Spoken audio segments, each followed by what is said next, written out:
Hey friends! Glad you're here at Eldritch Potter. We've cooked up something special.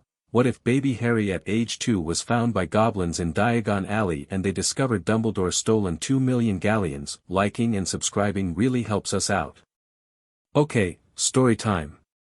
Chapter 1, The Child on the Steps. The rain had been falling since sundown, and by midnight it had turned mean.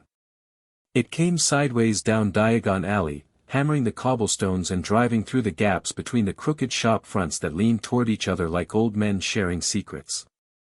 The magical street lamps flickered but held their light, casting orange pools across the wet stone. Most of the shops had closed hours ago, Flourish and Blots with its door bolted twice, Madame Malkin's with the dress robes pressed against the dark window, Ollivander's with that single wand turning slowly in its velvet display as though the weather meant nothing to it at all. Gringotts stood at the far end of the alley the way it always stood, white marble brilliant even in rain, torches guttering in their iron brackets, the bronze doors sealed shut against the night. The 2 goblin guards posted at the top of the steps were not there for ceremony. They were armed with short spears that crackled faintly at the tips, and their eyes moved across the alley in slow, methodical sweeps that missed nothing. Sharpclaw had been on night post for 11 years. He had seen drunken wizards try to lean against the doors. He had seen owls deliver packages at 2 in the morning from clients who had no concept of banking hours. He had once seen a bowtruckle colony attempt to colonize the left torch bracket, and he had handled that with the same flat efficiency he brought to everything else. He had never seen a child. The movement at the bottom of the steps was so small he almost catalogued it as debris, a scrap of cloth caught by the wind, something rolling in from the mouth of the alley. But Sharpclaw's eyes were goblin eyes, built for tunnels and vault dark and the deep places where human vision gave up entirely, and what he saw when he looked properly was a child sitting on the second step from the bottom with its knees pulled to its chest and its face tucked down against them, soaked completely through. Small. Very small. Not infant small, but close to it. Sharpclaw descended the steps without looking away, his spear held at a neutral angle, his boots finding the wet stone with the quiet precision of someone who understood footing.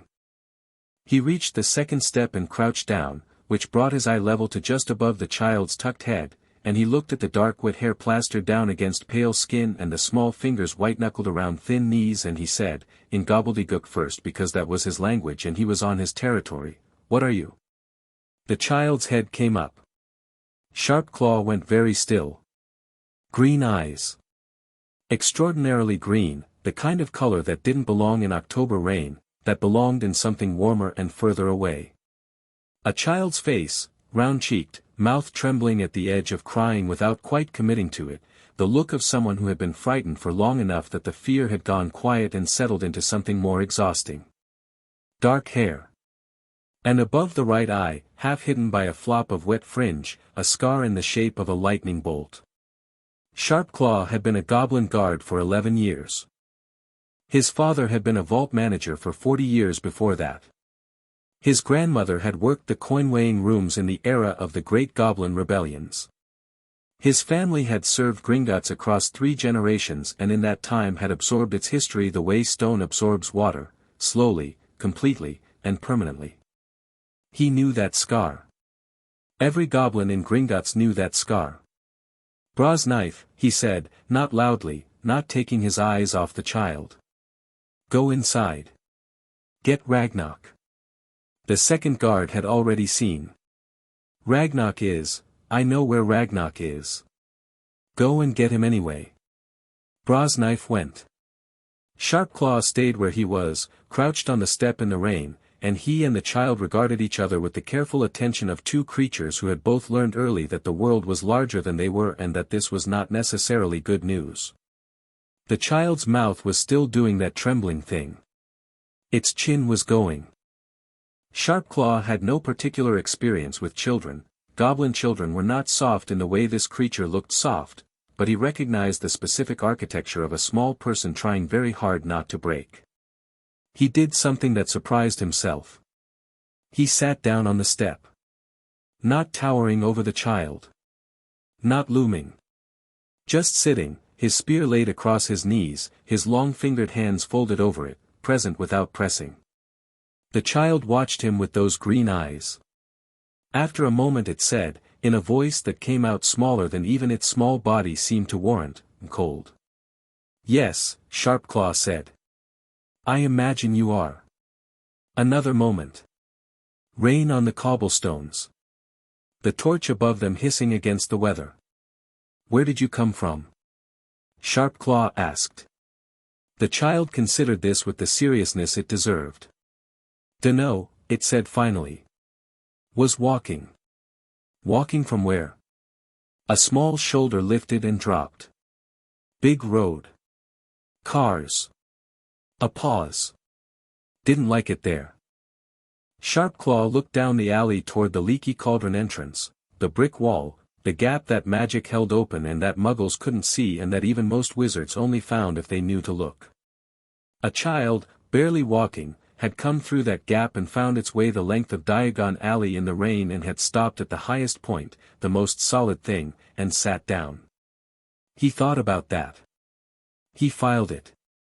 The bronze doors behind him opened with the deep resonant note that Gringotts doors made when they moved, not a creak, nothing so humble as a creak, but a low harmonic that you felt in your chest, and Ragnarok came down the steps with Brosknife 2 paces behind him and another 3 goblins fanning out as escort, because Ragnarok didn't go anywhere without having thought about exits first. Ragnarok was old by goblin standards, which was very old by any standard. His face was a topographical map of decades, all angles and deep lines, his eyes the color of old iron and currently moving between sharp and sharper as he took in the scene at the bottom of his steps. He was wearing a dressing gown that managed to look imposing through sheer quality of fabric, and he had clearly been awake. Ragnarok was always awake at some level, even in sleep, because there was nothing of the groggy about him. Only attention. He came down the steps and stopped where Sharpclaw had crouched, and he looked at the child for a long time. The child looked back. It had stopped trembling. It was, Ragnarok noted, looking at him with an expression of almost clinical interest, cataloguing his height and his face and his dressing gown with those enormous green eyes, and it didn't seem frightened. Curious, maybe. Not frightened. "You know who I'm looking at," Ragnarok said to Sharpclaw. It wasn't a question. "I know the scar," Sharpclaw said. "Anyone else see him come in?" "Not that I observed." Ragnarok was quiet for another few seconds. Then he bent down, which cost him something in terms of knees and dignity and which he paid without flinching, and he got his eyes level with the child's eyes and he said, "What's your name?" The child said, clear as water, "Harry." "Harry," Ragnarok repeated. "Do you know your family name?" A wrinkle of the small brow. The working through of something. Then, "Potter." "Mummy says Potter." Something moved through the assembled goblins, not quite a sound, not quite a shift in posture, but a change in atmosphere the way a room changes when someone opens a window in winter. Ragnarok didn't look away from the child. "Your mother," he said carefully. "Where is she?" Harry's face changed. The clinical interest went somewhere else, somewhere behind his eyes, and what replaced it was a grief so plainly present on a 2-year-old's face that even Ragnarok, who had not considered himself moved by much in 400 years, felt something stir in the old architecture of his chest. "Gone," Harry said. The word came out with the particular flatness of a child who has said it before, who has tried it out enough times to know that saying it doesn't change the fact of it. "Daddy too." There was a man. A bad man. Ragnarok straightened up. He looked at Sharpclaw. Then he looked at the 3 goblins standing behind Brosknife, all veterans, all people whose discretion he would bet his vault on, and then he made a decision that he understood, even as he made it, would alter the course of more things than he could currently calculate. "Bring him inside," he said. The inside of Gringotts at midnight was a different creature entirely from the Gringotts that the wizarding world patronized during daylight hours. During the day it was noise and motion, cues at the counters, the sharp bark of goblin tellers, the distant boom of vaults opening somewhere deep below, the smell of coin and old parchment and the particular metallic air that came up from the carts. At midnight it was vast and quiet and absolutely itself, the marble floors gleaming, the chandelier overhead dim but present, the empty counters in their long rows like an audience waiting for something to happen. Deeper back, where the public never went, the corridors narrowed and the stonework changed, rougher, older, the kind of construction that predated every wizard government that had ever claimed authority over the magical world. This was the part of Gringotts that was simply goblin, that had been goblin for longer than most wizards' family histories reached, and it felt like it. Harry walked through it on his own 2 feet, which Ragnarok had offered to bypass by carrying him and which Harry had declined with the polite firmness of someone who had opinions about being carried. He walked between Sharpclaw and Brosknife, his head moving constantly, looking at the ceiling, at the countertops, at the darkened lanterns and the thick stone columns and the doors that led away into the vaulted dark. Not frightened. Interested. Ragnarok walked ahead and tried not to notice how the child's footsteps sounded on the marble. Small. Wet. Unhurried. They brought Harry to a room off the main corridor that was used for private client consultations, a round table, 6 chairs, a fire already lit because goblins kept their fires burning through the night on principle. Someone had found a blanket from somewhere, thick wool, deep green, and it went around Harry's shoulders without ceremony as Ragnarok settled into the chair at the table's head and the others arranged themselves and Harry was lifted, he permitted this with an expression of mild tolerance, into a chair that was quite too large for him and sat in it like it fit.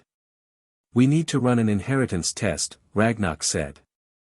Brosknife already had the implements, a long piece of enchanted parchment, ivory pale and thick, and a small silver knife no longer than a goblin's forefinger.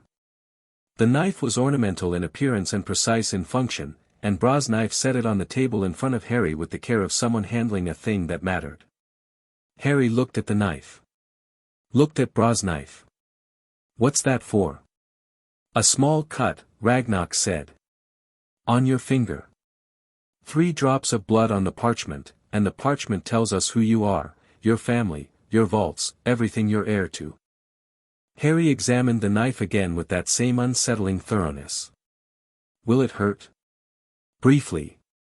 "Okay," Harry said, and held out his right hand without being asked twice. Brosknife made the cut, quick, clean, barely a flinch from the child, and 3 drops of blood fell to the parchment and spread, and then the parchment began to write. Goblin inheritance documents wrote in gobbledygook first, which was the language of record, and then in whatever language the subject was most likely to need. The room watched the parchment fill from the top, and Ragnarok leaned forward with his iron eyes moving across the emerging lines, and the longer he read the more still he became. Very still. The stillness of someone adding numbers in their head and arriving at a total that requires checking. He checked it. The parchment confirmed itself. Harry James Potter. Born July 31, 1980.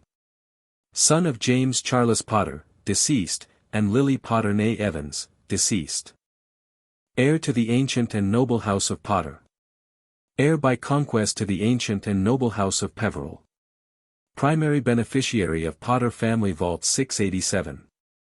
Secondary access to Peveril Vault 3. Trust Vault established, 1981. Current balance of Trust Vault, reviewed pending audit. Current balance of Potter Family Vault 687, Ragnarok stopped reading. He read that line again. He read it a 3rd time because it was the kind of number that the mind tried to reject on principle. Then he set the parchment down and folded his hands on the table and looked at nothing in particular for a moment while the fire popped and the rain continued outside and Harry, who had been watching the parchment fill with the focused attention of someone who knew something was happening even if they couldn't read it, said, "What does it say?" "It says," Ragnarok said, "that you are exactly who I thought you were." He looked at Brosknife. "I need a full vault audit on Potter Family Vault 687 and all associated accounts. Tonight." Brosknife absorbed this without visible reaction, which was itself a reaction, because a full vault audit in the middle of the night was not a thing that happened outside of emergencies. "Tonight," he confirmed. "Every transaction in the last 3 years. Every outgoing transfer. Every administrative notation. Every fee." Ragnarok paused. "And I want the discretionary accounts ledger, the one that tracks transfers initiated under third-party authorization. This time something did move across Brassknife's face. Something careful and sharp. Third-party authorizations would require, I know what they require. Bring me the ledger. Brassknife left. The other goblins exchanged glances that they mostly managed to suppress. Harry had been watching all of this. Now he tugged the green blanket more firmly around himself, he had stopped dripping, the fire having done its work, and he looked at Ragnarok with those eyes that were, Ragnarok thought, far too old for a 2-year-old's face. Not unnaturally old. Just, present. Alert. The eyes of someone who had learned to watch. Are you going to send me somewhere? Harry asked. Ragnarok looked at the child. The child looked back. No, Ragnarok said. The man with the long beard, Harry said. He came to where I was living. He said things to the big lady. She was angry. He looked at me for a long time. Ragnarok kept his voice level. When was this? Before the walking, Harry said, with the temporal precision of a 2-year-old, which was to say not much precision at all, but enough. He smelled like old things. And he looked at me like, Harry paused, searching for something. Like I was a thing he was keeping. The fire popped. You won't go back there, Ragnarok said. Promise? The word was simple and direct, and it landed with the weight of something much heavier. Ragnarok had made very few promises in his life. Goblins did not promise lightly because goblins understood that a promise was a debt, and a debt was the most serious architecture in the universe. Promise, said Ragnarok. Harry nodded once, satisfied, and then, with the absolute pragmatism of a very small and very tired person, he put his head down on the table on top of the green blanket and went to sleep. Ragnarok sat there for a moment, listening to the child breathe. Then he stood up, straightened his dressing gown, and went to do the most thorough accounting work of his 400-year career. The vault audit took 3 hours. Ragnarok had his 6 best accountants, the ones who had been with the bank through the goblin rebellions of the 18th century and who had what he privately considered the finest suspicious minds in the British Isles, working simultaneously on 3 different ledger tracks, cross-referencing outgoing transfers against authorization signatures, checking the dates of every administrative fee notation against the calendar of events that Gringotts kept for precisely this kind of purpose, and building from the raw data a picture that clarified, as the hours moved toward dawn, into something that was not ambiguous at all. It was deeply, carefully, meticulously criminal. The first thread was the simplest, direct withdrawals. Between November 1981, which was the month after the Potters died, and October 1982, which was this month, someone had authorized 43 withdrawals from the Potter family vault totaling 270,000 galleons. These withdrawals had been authorized under a legal instrument called a magical guardian dispensation, a document that allowed a designated guardian to access funds on behalf of a minor ward. The instrument was entirely legitimate. What was not legitimate was that the instrument had been signed using a signature that appeared on no official designation document, that the designation itself had never been formally registered with either Gringotts or the Ministry, and that the withdrawals had been routed through 3 intermediary accounts before arriving in an account registered to the Order of the Phoenix. The second thread was more complex and considerably more staggering. It involved not direct withdrawal but account restructuring, the reclassification of investment assets within the Potter portfolio. The Potter family had, across several generations, built a portfolio of magical investment holdings worth approximately 900,000 galleons, spread across property, magical creature bonds, and a significant stake in what had been a very healthy investment in the Slug and Jiggers apothecary supply chain. Between November 1981 and the present, those holdings had been quietly transferred, not liquidated, not sold, but transferred wholesale, into a holding trust. The holding trust was administered by a law firm called Greengage and Wickfield, which Ragnarok happened to know was the preferred legal firm of Albus Percival Wulfric Brian Dumbledore. The third thread was the most elegant and therefore the most infuriating.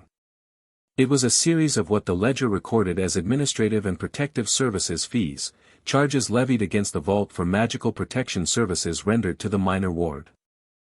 These fees, all perfectly formatted, all stamped with a Ministry of Magic sub-office seal that Ragnarok's accountants quickly identified as genuine but incorrectly applied, totaled across the year something in the region of 850,000 galleons.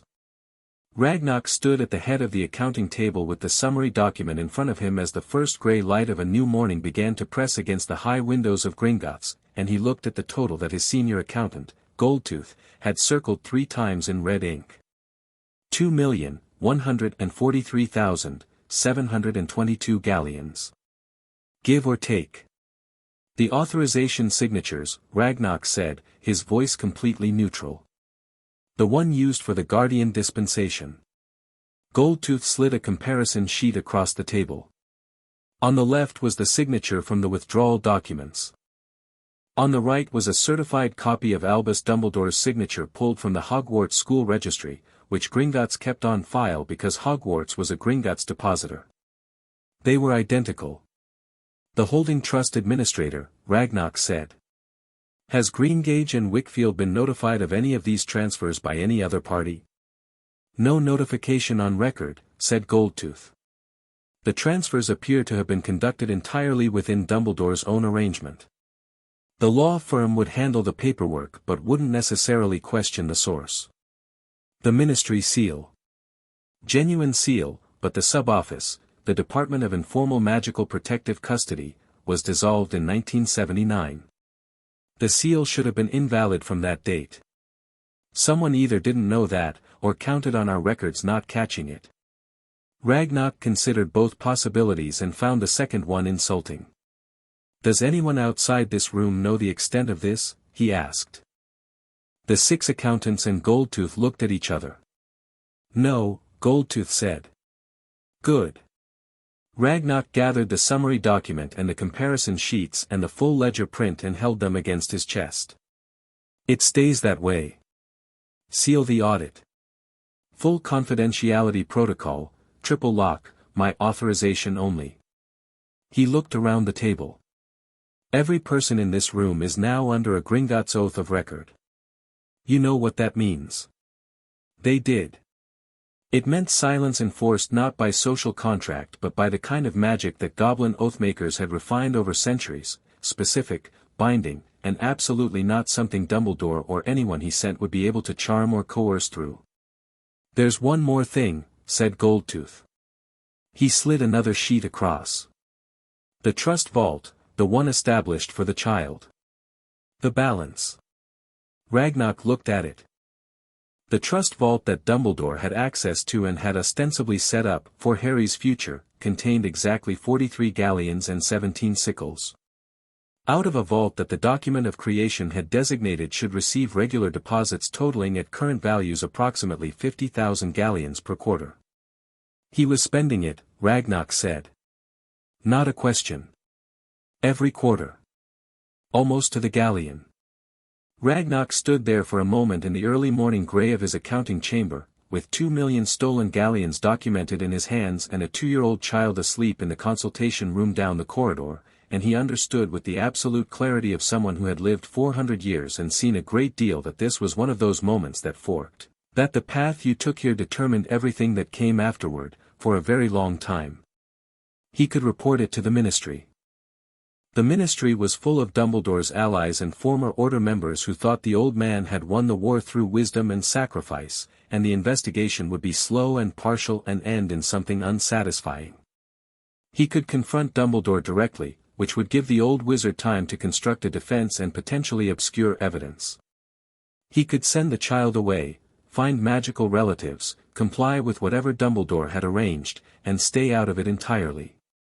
Or Ragnarok looked at the consultation room door. Harry was still asleep at the table when Ragnarok came back, but he woke up the moment the door opened, not with a start, not with the drowsy confusion of a normally sleeping child, but quickly and completely, head up, eyes open, already looking. Ragnarok filed that observation alongside the others he had been collecting through the night. Someone had found the child a cup of warm milk at some point in the small hours, and the empty cup was still on the table beside the child's folded arms. Harry looked at Ragnar and waited. Ragnar sat down in the same chair he had occupied before. "Harry," he said.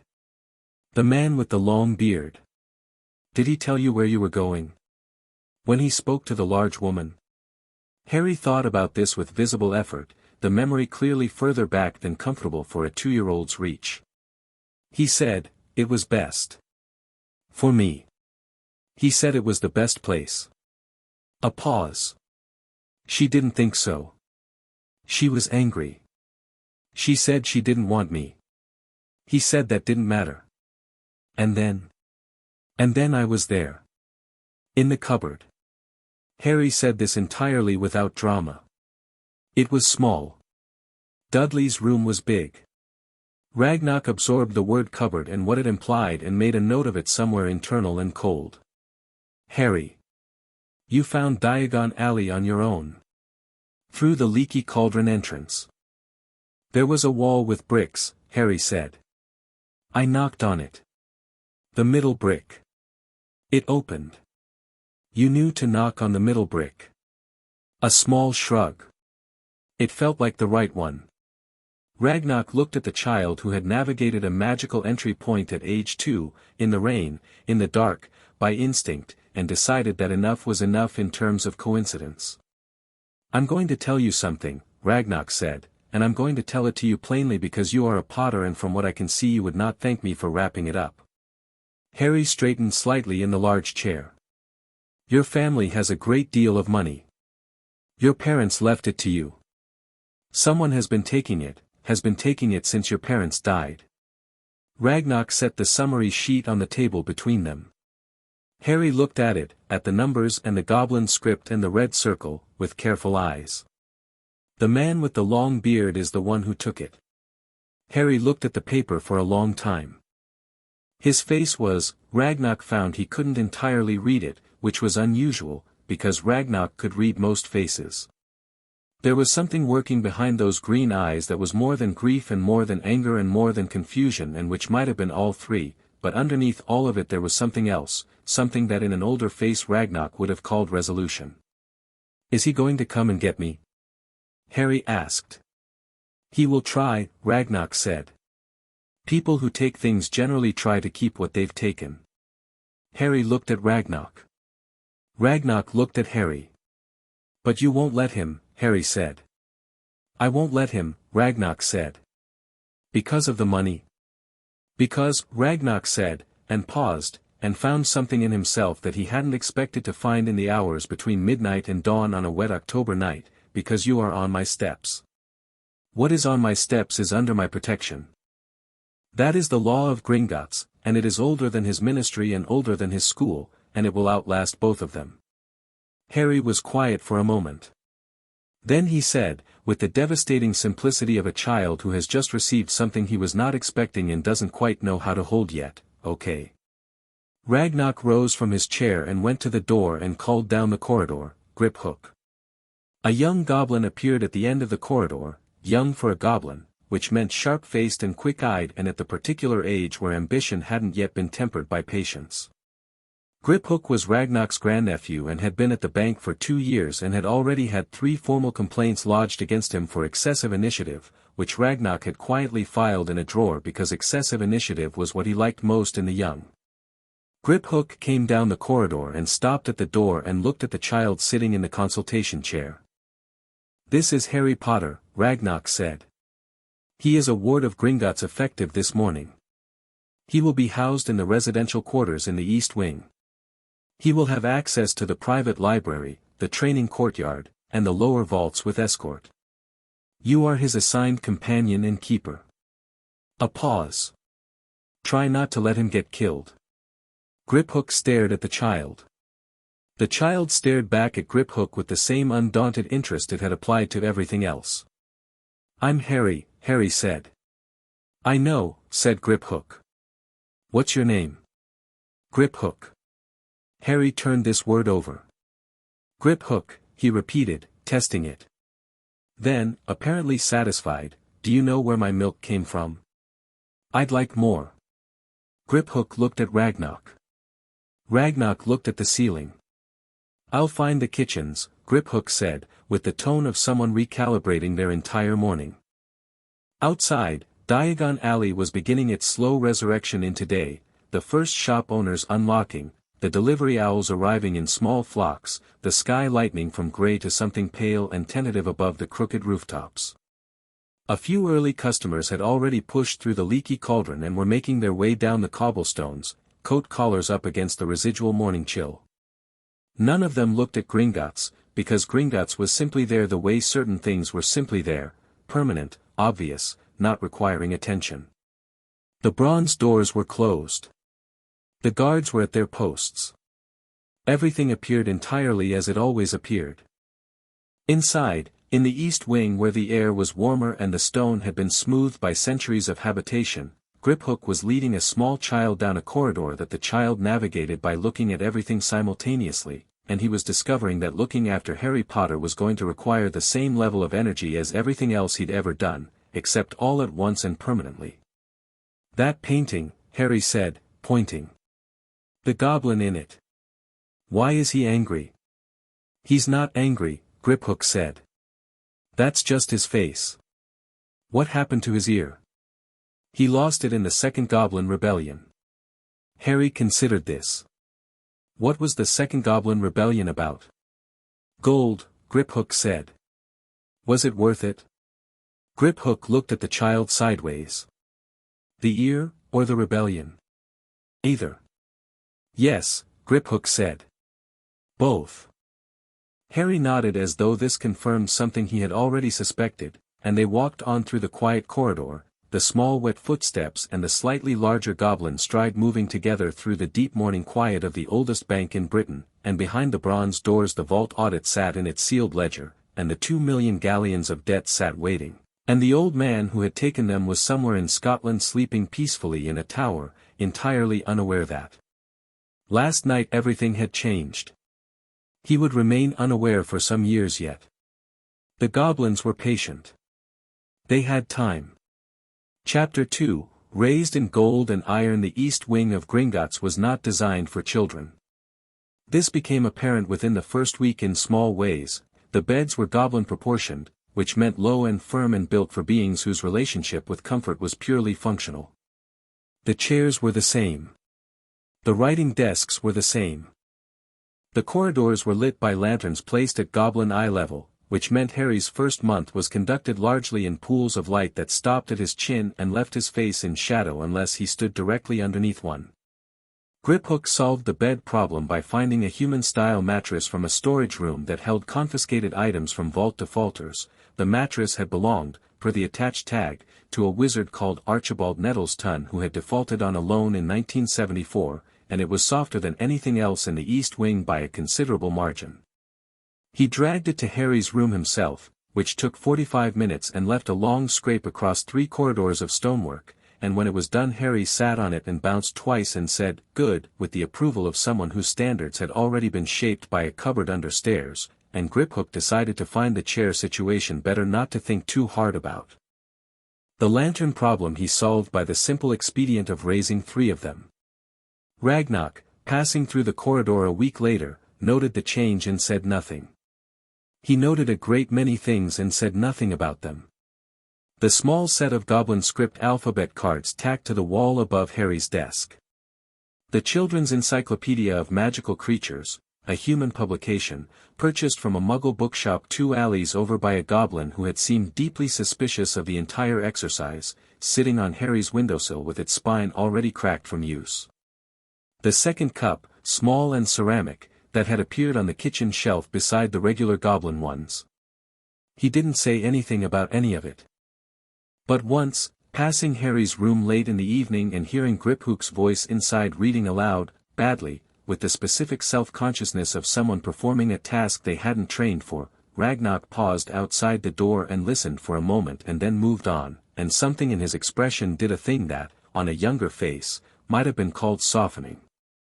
Harry turned 3 in the east wing of Gringotts, and 4, and 5. The wizarding world did not know where he was. This was not, it turned out, as difficult to manage as it might have been. The wizarding world, and Dumbledore specifically, had certain assumptions about where Harry Potter must be, and those assumptions were self-reinforcing in the way that comfortable beliefs always are.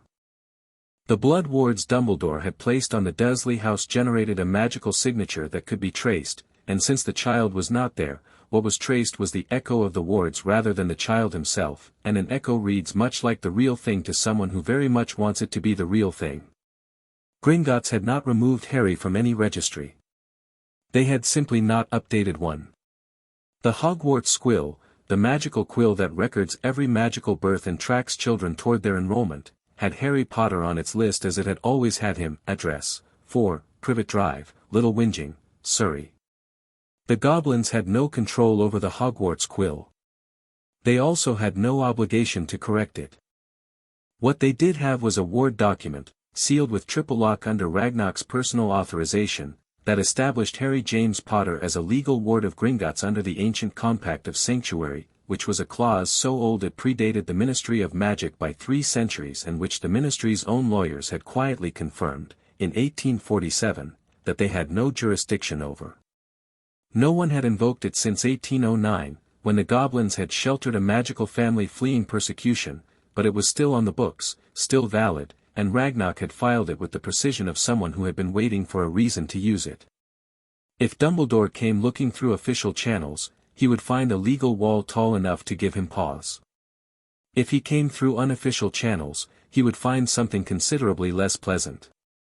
Harry's education began formally at age 4, which was when Ragnarok decided that the encyclopedia and Griphook's increasingly reluctant bedtime reading had taken the child about as far as informal learning was going to get him. The first tutor was an elderly goblin named Volthammer who taught gobbledygook and the history of magical commerce with the kind of precision that had no patience for anything except accuracy. He sat across a low table from Harry on Harry's first day of formal lessons and said, in gobbledygook, "Repeat what I say exactly." Harry repeated it exactly. Volthammer switched to a more complex phrase. Harry repeated that too, with an accent that was slightly too precise, the accent of someone learning by ear rather than by instinct, but with a grammar that was perfect.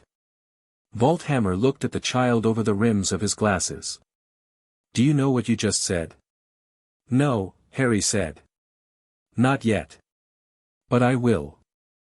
By the end of the first month, Harry could have a simple conversation in gobbledygook. By the end of the year he was reading the lower-level vault management texts. By the time he was 5 he could follow the Gringotts accounting ledger formats, which used a mathematical system that was part standard arithmetic and part a goblin symbolic language that conveyed concepts of value and obligation in ways that didn't translate cleanly into English. Volthammer, who had never in 40 years of teaching had a student who genuinely liked numbers, began staying an extra hour past their scheduled sessions without mentioning it. The second tutor was more complicated. Her name was Golden Shield, and she taught magical theory, and she was the only goblin in Gringotts who had ever bothered to study wizarding magic in any systematic way. Most goblins viewed wizard magic as a blunt instrument, effective in the crude way that a large rock is effective, but fundamentally unsophisticated compared to the deep work magic of goblin craft. Golden Shield held the more nuanced position that understanding a thing didn't mean admiring it, and she had spent 30 years building a framework for explaining wizarding magic to goblin students who needed to understand client capabilities without being able to perform them. Harry was not a goblin student. His first accidental magic in Gringotts happened 2 days into his placement, when he knocked his second cup of milk off the edge of his desk and the cup stopped falling approximately 6 inches above the floor, hung suspended for 3 seconds, and then drifted sideways and landed upright on the stone. Every goblin who saw this reported it to Ragnarok, who added it to the growing file he kept on Harry's development and said nothing. The accidental magic intensified as Harry grew.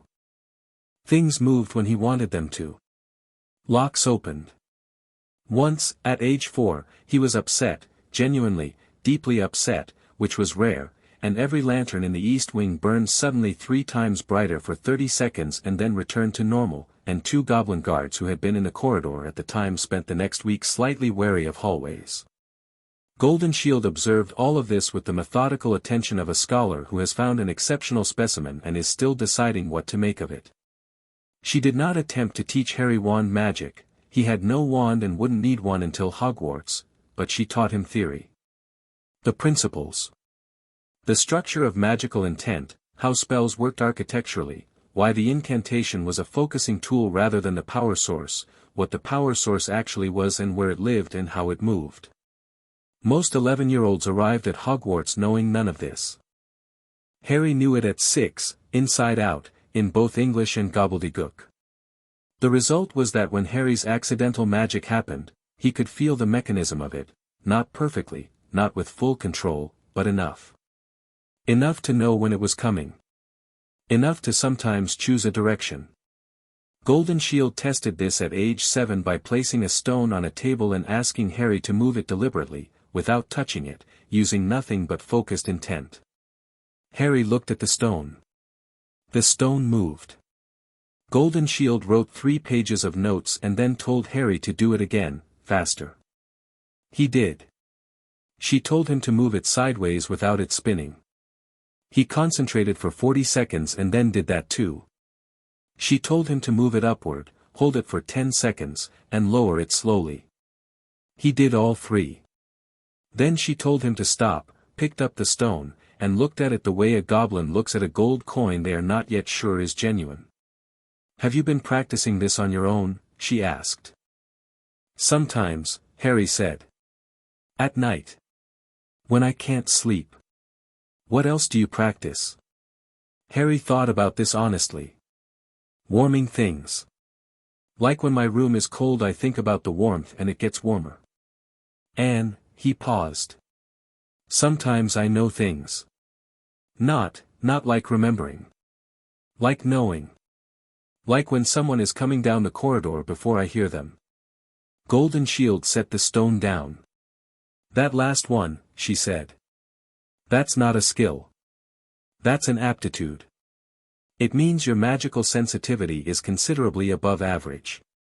"Is that good?" Harry asked. "It means you'll be able to do things that wizards with more training than you can't," Golden Shield said, with the absolute flatness of a statement of fact. "Whether it's good depends entirely on what you do with it." Harry nodded. "Then, can we do the stone again? I want to try it with 2 stones." Combat training started at age 6, which Ragnarok authorized and which 3 of the bank's senior staff felt was too young, and which Ragnarok overruled by pointing out that the child would be entering a wizarding world that had very specific feelings about him and that going in unprepared would be considerably worse than going in young. The combat instructor was a goblin called Ironjaw who had fought in 2 political disputes and 1 actual battle and who taught the goblin martial tradition with the understanding that size was irrelevant if leverage was correct. He was missing the tip of his left ear, not the Second Goblin Rebellion, just a vault accident in 1963, and he had no particular warmth in his teaching style, which Harry seemed to find refreshing. "You're small," Ironjaw said on the first day, circling Harry in the training courtyard, which was a low stone room in the deep basement levels where the air was cool and the floor was sanded. "You will probably always be small. Wizards are generally bigger than you. This is not your problem. It's theirs." "Why theirs?" Harry asked. "Because they think it matters." Ironjaw stopped circling. "Does it?" Harry thought about this seriously. "Only if I let it." "Correct." Ironjaw threw a training pad at him, which Harry caught. "Now. We begin." What Ironjaw taught was not anything a wizarding dueling coach would have recognized.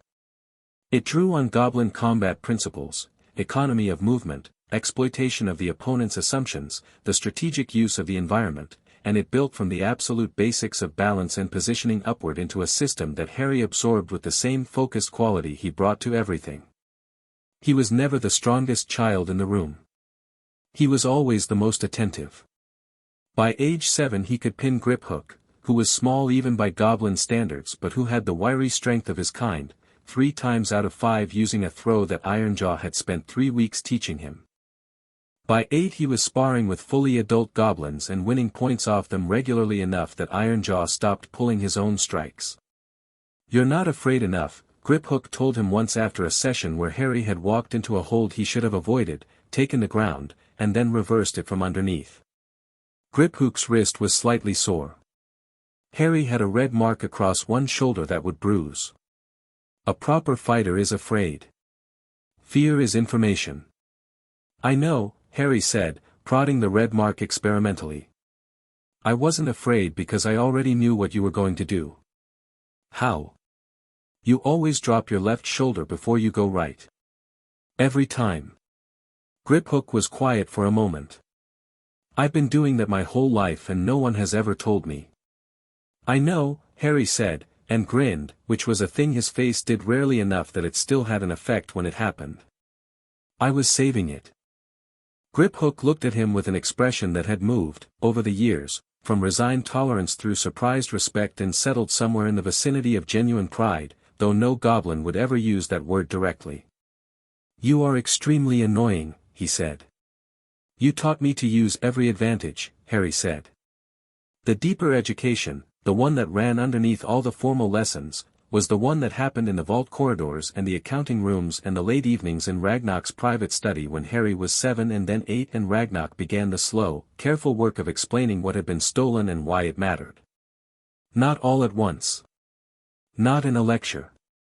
In pieces, the way you build a wall, one stone, then another, until the structure is there without anyone having announced its completion. Harry knew, from the age of 3, that someone had taken money from his family. The concept of money was one of the first things Gringotts had given him, because money was the language of the institution that was raising him, and to be ignorant of it would have been like growing up in a library unable to read. By 5 he understood vaults and accounts and what inheritance meant. By 6 he understood the specific documents, the magical guardian dispensation, the holding trust, the falsified ministry seal, and could follow Ragnar's explanations of how each instrument had been misused. By 7 he understood that the man who had done it was the most powerful and widely respected wizard in Britain. He sat in Ragnar's study on a winter evening with snow pressing against the high window and a fire going in the grate and the summary document open on the table between them, the same document, or a copy of it, because Ragnar kept originals sealed, and he read through the red circled total and then he looked up and said, 2 million. 2,143,000, Ragnar said. And the people he talked to. The Order of the Phoenix. They know where the money came from. Unlikely. The transfers were routed through enough intermediary accounts that the source would appear to be legitimate fundraising. Harry looked at the fire. He was sitting in Ragnar's second chair, a concession Ragnar had never made for any other visitor, with his legs pulled up and his chin resting on his knees, and in the firelight he looked less like a child and more like something in the process of deciding what it was going to become. He thought he was doing the right thing, Harry said. Ragnar looked at him. Yes. He thought, he had a plan. And the money was for the plan. And I was part of the plan. And none of it was about asking what I wanted. Correct. That's the part that bothers me, Harry said. Not the money. The money matters and I want it back. But the part that bothers me is that he looked at me and saw a piece. Something to be managed. Ragnar was quiet for a moment. Many powerful people see the world that way. They mistake the breadth of their own vision for wisdom. They think that because they can see many things at once, they have the right to move those things. Harry looked at him. Do you do that? The question was asked with complete sincerity, no accusation in it, and Ragnar received it the same way. He thought about it, which was the only honest answer. I have, he said. I try not to. I am not always successful. A pause. It is why I ask you, now, whether you want to be here. Whether you want to continue. You are old enough to answer.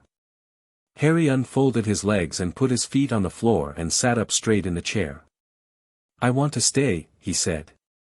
I want to learn everything there is to learn here. And then I want to go to Hogwarts and I want to know everything there is to know there too. And then, he stopped. Then? Ragnar said. And then I want to have the conversation with Dumbledore, Harry said. The proper one. Where I know everything and he thinks I know nothing. I want him to understand what he did and I want everyone else to understand it too. And I want it to be done legally and completely and in a way he can't argue with. The fire popped. Ragnarok looked at the 8-year-old in his chair with his iron eyes and his 400 years of carefully managed emotion, and he thought of the night in the rain and the second step and a child's chin going with the effort of not breaking, and he thought of a promise. Then, Ragnarok said, "We'd better make sure you're ready." The summer Harry turned 9, something happened that none of the goblins had anticipated. He wanted to go outside. This was not, on its face, an unusual request. Harry had been outside, into Diagon Alley's rear yard, into the training courtyard, into the small walled garden that the bank maintained behind its eastern foundation for purposes no one had ever clearly explained. But he wanted to go into Diagon Alley properly, with the shops and the people and the noise, and the issue with this was that Harry Potter publicly appearing in Diagon Alley at age 9 would be, there was no other word for it, an event. The wizarding world thought Harry Potter was living with his Muggle relatives. The wizarding world thought this because Dumbledore had said so, and most of the wizarding world trusted Dumbledore the way most children trust that the sun will come up. To have Harry appear in Diagon Alley, clearly not living with any Muggle relatives, and clearly also not living in any condition of deprivation or isolation, would raise questions that Gringotts was not yet ready to answer in the full public forum. Not yet. So they had a conversation about it, which was a thing they did now. Harry and Ragnarok, problem presented, options on the table, both of them speaking plainly. "I need to see it," Harry said. "I need to understand the world I'm going into. I've read about it. I know the theory. But I've never walked in it." "If you walk in it," Ragnarok said, "and someone recognizes you, then we need to make sure no one recognizes me. You have a very distinctive scar." "Cover it," Harry said, with the impatient practicality of someone who has already thought through the obstacle. "Hair across my forehead. It's long enough. And I'll be one child walking with a goblin through Diagon Alley. People don't look at children walking with goblins. They look away from goblins." Ragnarok considered this. It was, unfortunately, true. The wizarding world's habit of averting its eyes from goblins in public spaces was one of the more depressing constants of social interaction, and it had the practical consequence that whoever was with a goblin was also not closely examined. "Griphook goes with you," Ragnarok said. "You stay within his eye line at all times. You speak to no one at length." 2 hours. 4, Harry said. 2.5. 3. "Done," said Ragnarok, which meant he had planned to say 3 from the beginning, and Harry knew it, and Ragnarok knew Harry knew it, and they moved on. They went in through the side entrance, which opened onto a narrow service street behind the main alley, and came into Diagon Alley through a space between the apothecary and a shop selling second-hand cauldrons, and for a moment Harry stopped walking entirely. The noise hit first. Voices, the clatter of shop doors, owls, the creak of overloaded bags, someone arguing about potion ingredients 2 shops down. Then the smell, the rich, complicated smell of magical commerce, which was candle wax and old parchment and a specific kind of electric cleanliness that Harry would later learn was residual spell discharge and which no Muggle street had and which made the air feel slightly more alive than air usually was. Then the sight of it all, the crooked buildings pressing together overhead, the bright signs, the owls crossing the sky above the rooftops in lazy spirals, the people in their robes of 50 different colors, the children dragging parents from window to window, the Gringotts torches burning white at the far end of the alley. Harry stood in it and breathed it in and felt, for the first time in conscious memory, something that was not quite belonging but was something adjacent to it. "Well?" Griphook said. "It's loud," Harry said. "You've been underground for 7 years. I wasn't complaining." Harry started walking, hands in his pockets, hair across his forehead. "I like it." He spent 3 hours walking Diagon Alley with Griphook 2 steps beside him and taking in everything, every shop front, every product on display, every interaction he could observe. He stood at the window of Flourish and Blots for 10 full minutes reading the titles of the displayed books until Griphook physically redirected him.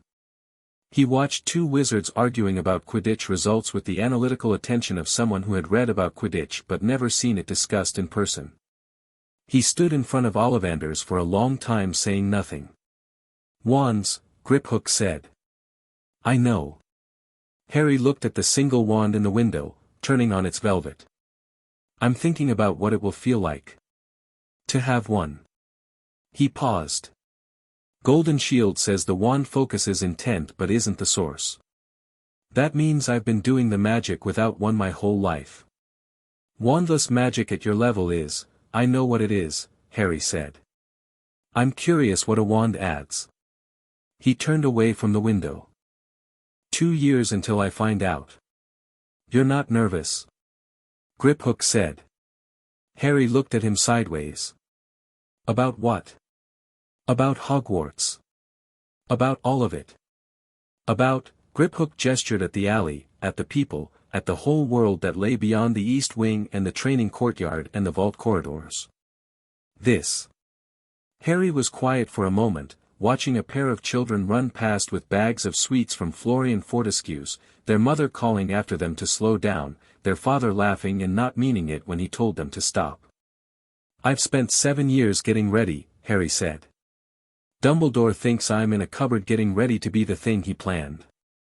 Every lesson I've had, every language I've learned, every morning in the training courtyard, I've been getting ready to walk into the world he designed and be something completely different from what he expected." He glanced at Griphook. "Why would I be nervous?" "He should be nervous."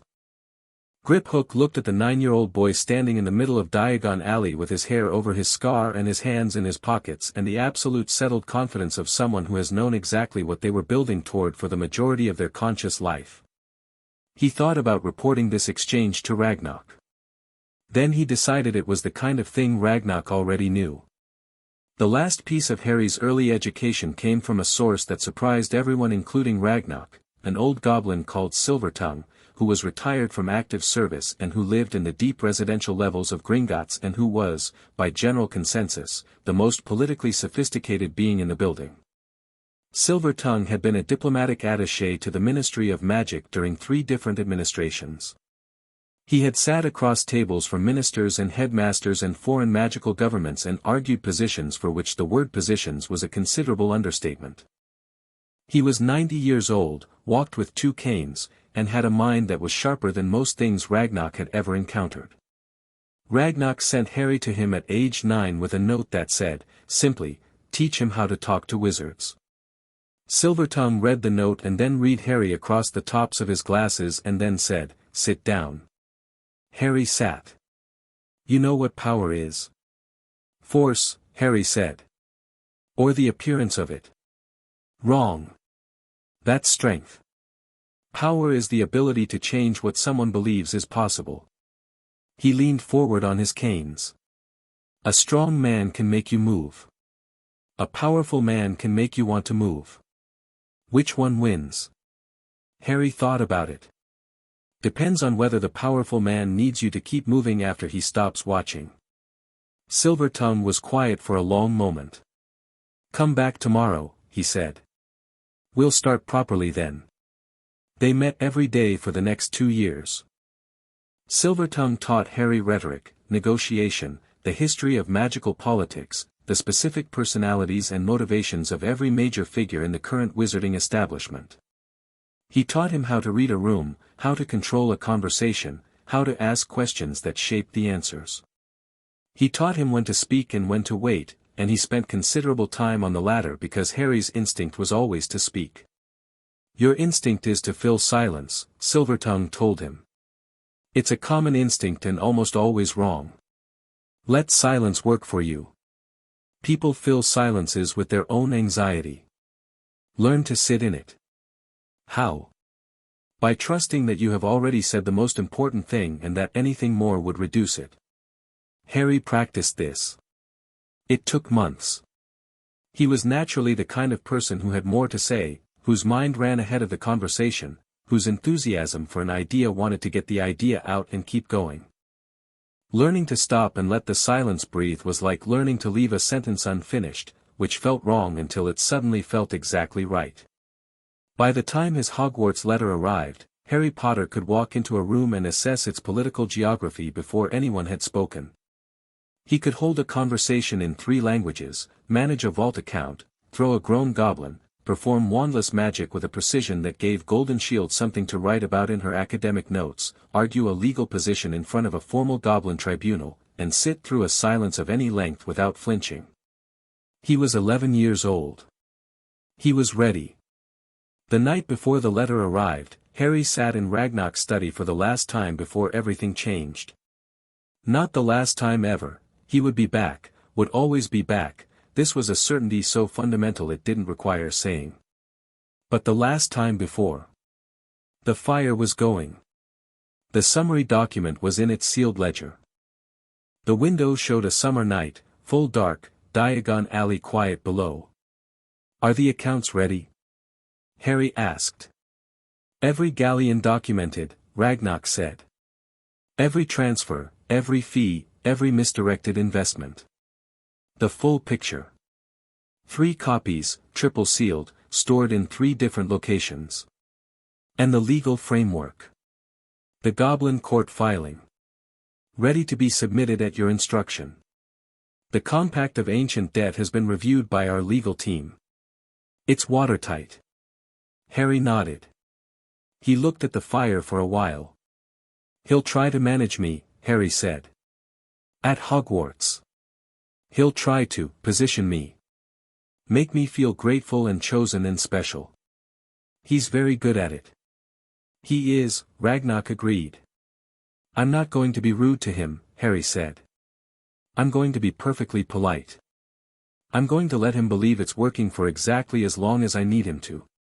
And then—" Harry looked away from the fire and at Ragnar looked back at his ward, the child of the steps, the child who had asked for more milk, the child who had sat in a too large chair and heard about theft and thought about justice with a face that gave nothing away, and now here was the young man who had grown from all of it, with those green eyes completely clear and completely certain.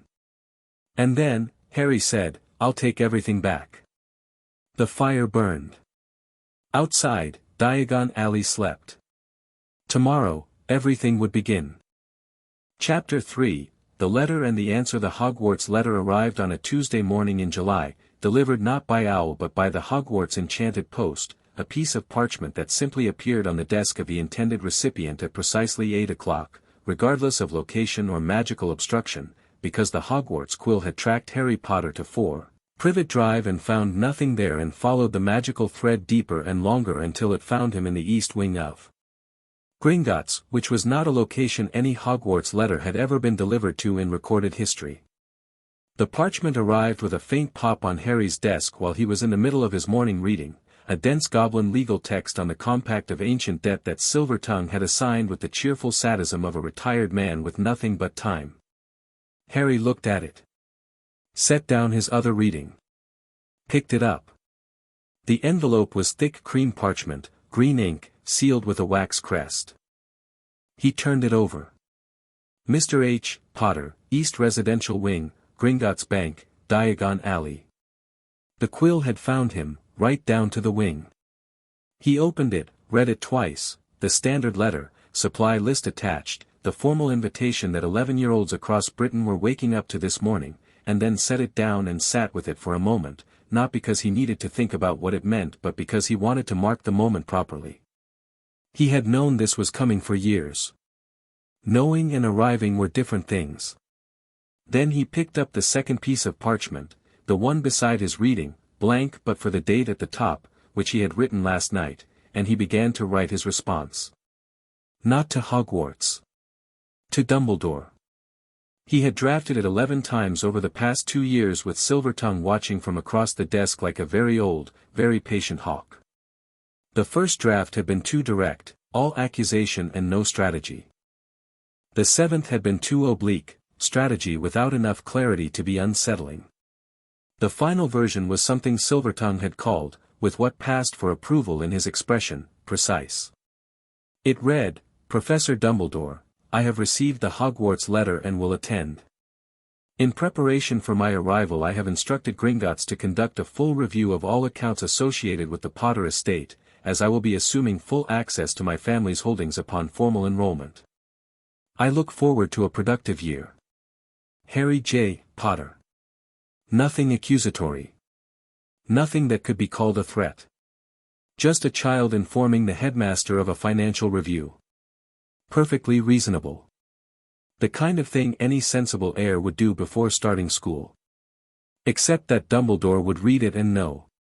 He would know that Harry knew which accounts existed. He would know that Harry had access to Gringotts at a level that no 11-year-old should have unless Gringotts had been raising him. He would know that the review would find exactly what it would find, and that the child who had written "I look forward to a productive year" was being precisely as polite as a person who is holding all the cards ever needed to be. Harry sealed the letter, addressed it, and went to find Griphook. They sent the letter by Gringotts' official post, which was faster than Owl and considerably more traceable. Each piece of official Gringotts correspondence was logged, time-stamped, and maintained in the bank's records, which meant that when Dumbledore received this particular piece of mail, there would be documentation of it existing. Harry had thought of this. Silvertongue had smiled when Harry pointed it out, which was Silvertongue's version of a standing ovation. The response came 3 days later. Also by official post, because Dumbledore understood the implication of the medium. It was brief: "Dear Harry, how wonderful to hear from you. I have no doubt that Gringotts will find everything entirely in order.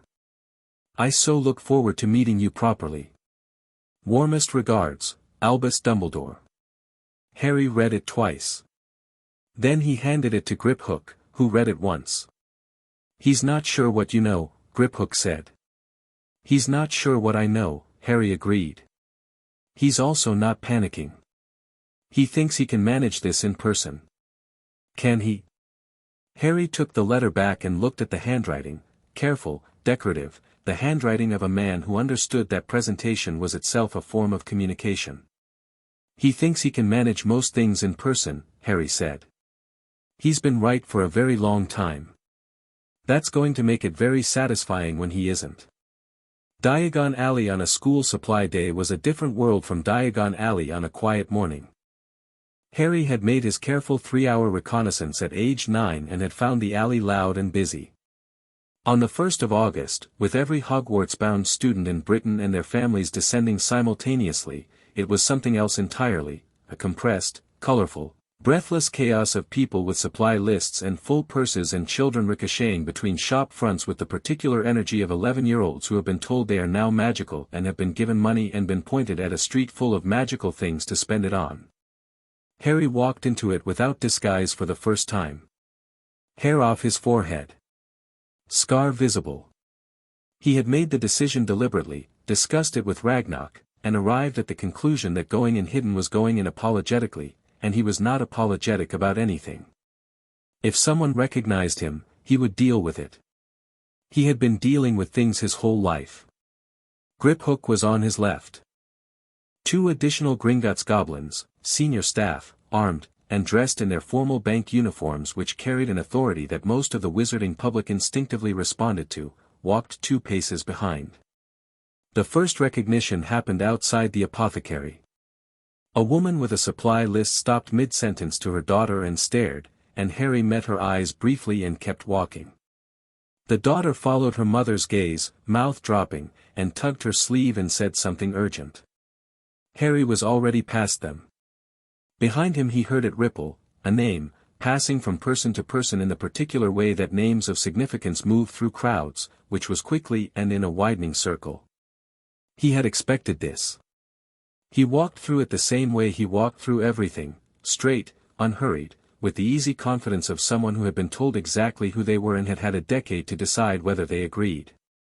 The first stop was Gringotts, naturally, for the formal account opening, not because Harry didn't already have access to his vault, but because this was a public assumption of full control, witnessed and documented. Ragnarok himself stood behind the main counter when Harry came through the bronze doors, which was not something the chief of Gringotts did for Hogwarts shopping 11-year-olds, and the 2 bank visitors currently at adjacent counters both noticed this and would carry the memory of it with them for years. "Mr. Potter," Ragnarok said. Formal. Not warm. The warmth was private and both of them knew it. We have your account documentation ready. Thank you, Harry said, equally formal, sliding into the register the smooth professionalism they had rehearsed. Not friends at a counter. Ward and guardian, executing a public moment precisely. He signed the documents, the full assumption of Potter Family Vault 687 and the Peveril Vault and the Trust Vault, all in Harry's name, all accessible by Harry alone. He pressed his thumb to the inheritance seal and felt the vaults acknowledge him with the particular warm vibration of magic recognizing its owner. Then, quietly, so that only Ragnarok could hear, he wrote back. I know, Ragnarok said. I read the log. A pause, equally quiet. Be careful. I'm always careful, Harry said. You are careful and confident and occasionally they look the same from the outside, Ragnarok said. They are not the same thing. Harry looked at him. I know. He picked up his vault key, heavy, ornate, old, and pocketed it. I'll be back for Christmas.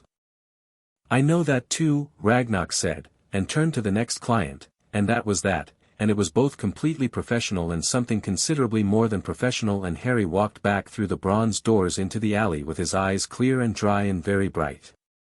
Madame Malkin's was next because robes were practical and he needed them before anything else.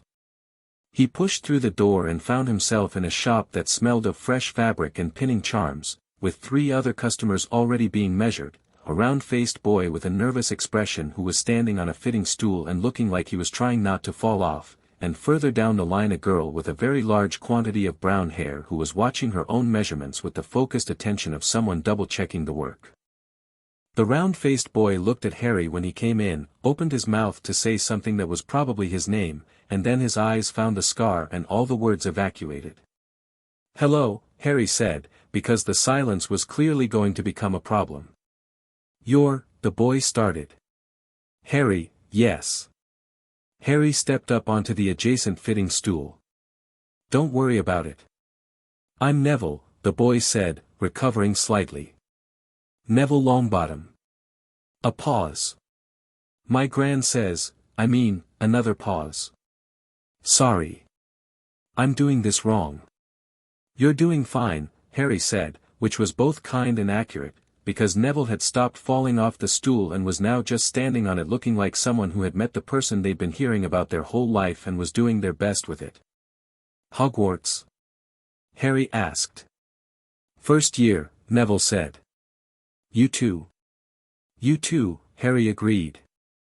The girl with the brown hair had glanced over during this exchange with the sharp attentiveness of someone who was listening to everything and filing all of it. When Harry caught her eye she didn't look away, she just looked back with direct brown eyes and something evaluating in them. Hermione Granger, she said. I've read about you. Everyone has, Harry said. In Rise and Fall of the Dark Arts and in a History of Modern Magic and in Battles of the 20th Century, she said, with the specificity of a person listing sources. Most of it's either incomplete or contradictory. Most of it is, Harry agreed. She held his gaze for another moment. Where have you been? There's no record of you in any school register and you're not at your listed address. I checked. Harry looked at her with genuine interest. Most people either gawked or went politely careful around the subject. This one had checked. You checked, he said. I like to be thorough, she said. Not apologetically. Gringotts, Harry said, which was both true and incomplete, and which he watched land in her expression, the rapid calculation, the conclusions forming. You've been raised by goblins, she said. Educated by them, Harry said. There's a difference. There's also a legal distinction, she said immediately. The Goblin Compact of Sanctuary would need to be invoked for a non-goblin ward, which means there was a formal legal reason for. She stopped. Then, I'm sorry. I'm overstepping. You're not, Harry said. You're interested. That's different from overstepping. She considered this, seemed to accept it, and then did something that Harry would come to recognize as quintessentially Hermione Granger. She filed the conversation, made a note of what she'd learned and what remained to be learned, and pivoted to the immediately practical. The supply list has 3 additional texts not on the standard Hogwarts list that I've already sourced. I can send you the titles if you want. I've already read them, Harry said. Something that might have been irritation flickered across her face, except it was too fast and too quickly converted into something more like competitive interest. All 3. And the standard list. And most of the related secondary literature. He paused, not unkindly. I had a lot of time. Hermione Granger looked at Harry Potter with the expression of someone who has just discovered that the person they expected to be considerably less prepared than them is in fact more prepared than them, and who is working rapidly through the stages of whether this is a problem or an opportunity. Her measuring was done. She stepped off the stool. I'll see you on the 1st, she said. The train. A beat. We should talk. We should, Harry said. She left. Neville, still on his stool, watched her go and then looked at Harry with an expression of someone who has witnessed something they're not quite sure how to categorize. She's like that with everyone, he said, quietly. I met her on the platform, earlier. I know, Harry said. I like it. Ollivander's was empty when he got there, the rest of the shopping rush hadn't reached it yet, or perhaps word had moved ahead of him in the crowd and people were giving it a few minutes, and the door opened with its familiar silver bell and the smell of sawdust and the warm organic smell of wandwood, and Harry stepped into the dim interior and stood still for a moment because he had been outside this shop at 9 and had thought about what it would feel like, and now he was inside it and the feeling was present. Something in the air was already paying attention to him. Ollivander materialized from the back in his particular way, not suddenly, not quite gradually, just present when a moment ago he hadn't been, and looked at Harry with those pale, large eyes that held something that was half wonder and half something older and more serious. I wondered, Ollivander said. Harry Potter. He looked at the scar, then away from it, back to Harry's eyes, which was interesting because most people moved their gaze in the opposite direction. I've been wondering which wand. For years. What possibilities did you settle on? Harry asked. Ollivander looked momentarily startled, not by the question but by the framing of it, the genuine curiosity, the lack of uncertainty or nervousness that 11-year-olds usually brought through his door. Most that I considered had power as their primary axis, Ollivander said, recovering smoothly. But power is easy to find in a wand. It's the quality alongside the power that's the question. He was already moving, pulling boxes, his fingers trailing across them with the certainty of someone who had catalogued 10,000 wands and knew where they all lived. Your mother's wand was willow, 10¼ inches. Your father's mahogany, 11 inches with a pliable nature. Both phoenix feather cores. You know what that means. Same core as Voldemort's wand, Harry said. He said the name the way he said everything, plainly, without the flinch that most of the wizarding world still performed. Ollivander had gone very still. Yes, he said, after a moment. You know that. Ragnarok told me, Harry said. He thought I should understand all the variables. Ollivander regarded him for a long moment. Then he set a box on the counter. Try this. Holly, 11 inches, phoenix feather. Harry picked up the wand. The effect was immediate, not the shower of sparks that Wandlore described as a wand choosing its wizard, not the dramatic rush of light, but something quieter and more fundamental, a lock tumbling open. A current, present. As if something that had been moving slightly around him for 11 years found its correct channel and settled into it. The air in the shop moved, and every wand box on the shelves trembled, and the chandelier above them lit, fully, all at once, without anyone touching it. Then it was still. Harry looked at the wand in his hand. Then at Ollivander. There it is, Ollivander said, very quietly. The phoenix who gave the feather, Harry said. Dumbledore's bird. Fox. Yes. Ollivander's eyes were very bright. It means your wand and his are brothers. That the same source gave both. In wand lore, twin cores resonate with each other during direct magical conflict, Harry said. I know. He turned the wand in his fingers, feeling the weight of it, the way it extended the space his magic already moved through into something longer and more precise. It also means that when the time comes, he'll feel every spell I cast with this the moment I cast it. Ollivander looked at him for a long time. You're not afraid of that, Ollivander said. It wasn't a question. No, Harry said. Most people would be. Most people, Harry said, didn't spend 9 years getting ready for it. He paid for the wand, Holly, 11 inches, and pocketed it, and walked out of Ollivander's into the warm alley afternoon. The Hogwarts Express left King's Cross at 11 o'clock on the 1st of September, and Harry arrived at 10:45 because arriving early to things was a habit Silvertongue had drilled into him with the argument that the person who arrives first to any situation sees everyone else enter, and the person who enters last sees nothing useful. He found a compartment, stored his trunk, and sat with his back to the window so he faced the door, and he watched the platform through the glass as families gathered and students ran and owls complained from their cages. Griphook was on the platform, not officially, just present, in a crowd of people where a goblin could stand without being unusual because Diagon Alley led here and Gringotts clients moved through this space. Their eyes met once through the glass. Nothing was said. Nothing needed to be.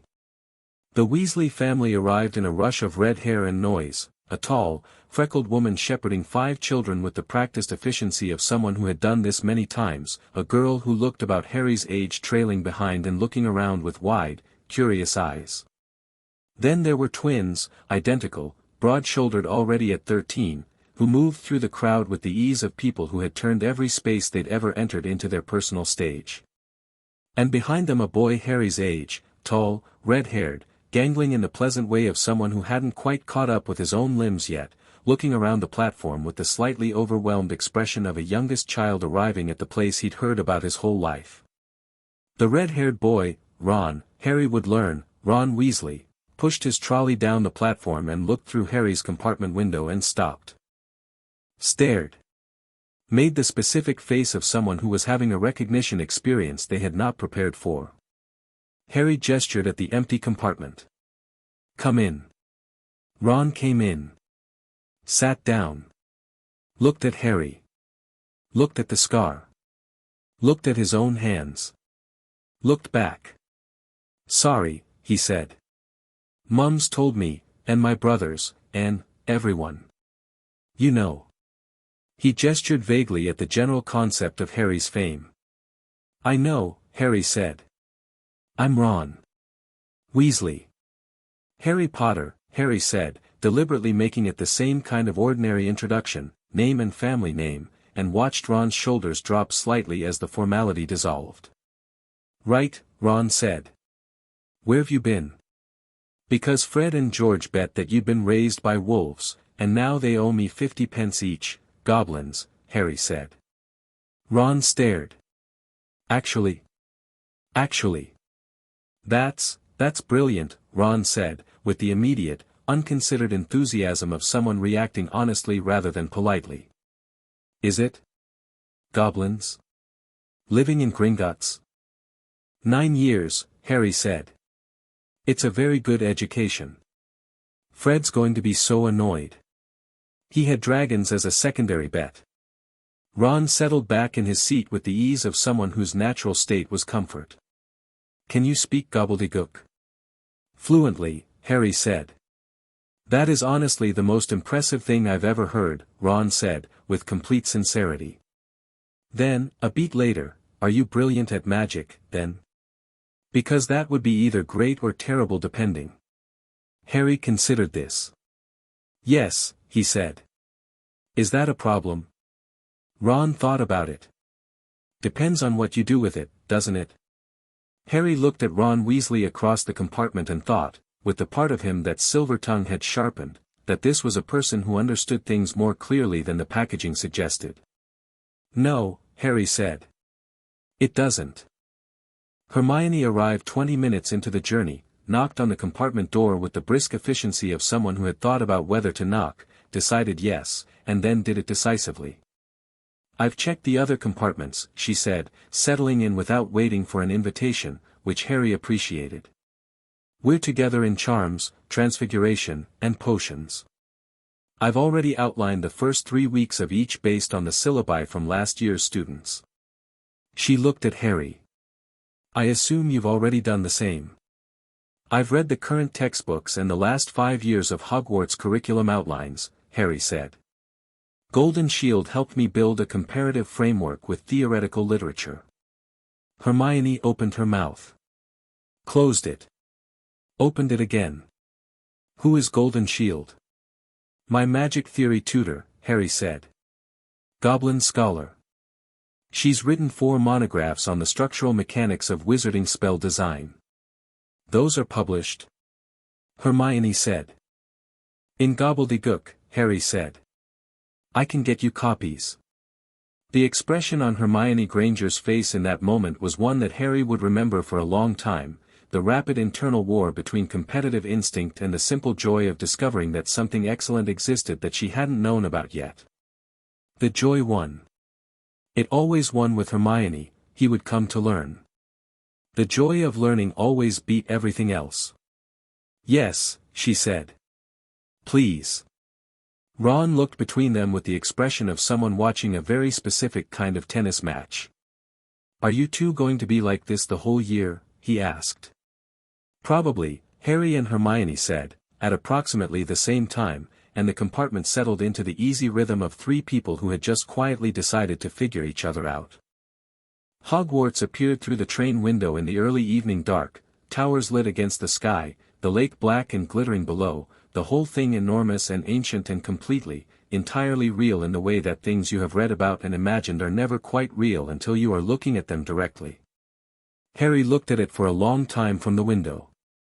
He was not moved by the architecture, though it was extraordinary. He was not moved by the magic ambient in the stones, though Golden Shield's training meant he could feel it from here, deep, settled, centuries-old magic woven into every beam and battlement. What moved him was simpler and harder to articulate, this was the world. Not the East Wing, not the vaults, not the training courtyard. This was where he would become what the next thing required him to be. He touched the wand in his pocket. Holly. 11 inches. The brother of Dumbledore's wand. The resonance of twin cores and whatever that meant for what was coming. He was ready. The boats crossed the lake in the dark, and first years arriving at Hogwarts said things like beautiful and brilliant, and Harry said nothing and looked at the castle and thought about chess, about how every piece on a board has to understand the full game before the first move is worthwhile, and about how the piece that looks like a pawn can be the most dangerous thing on the board if the person playing it knows exactly what they're doing. The sorting was not what anyone expected. The hall was full and loud and blazing with candles, and the sorting hat on its stool was ancient and patched and crammed full of centuries of accumulated opinion. Students filed up one at a time and the hat called out its verdicts, and the tables cheered for their own. Neville went to Gryffindor with an expression of overwhelming relief.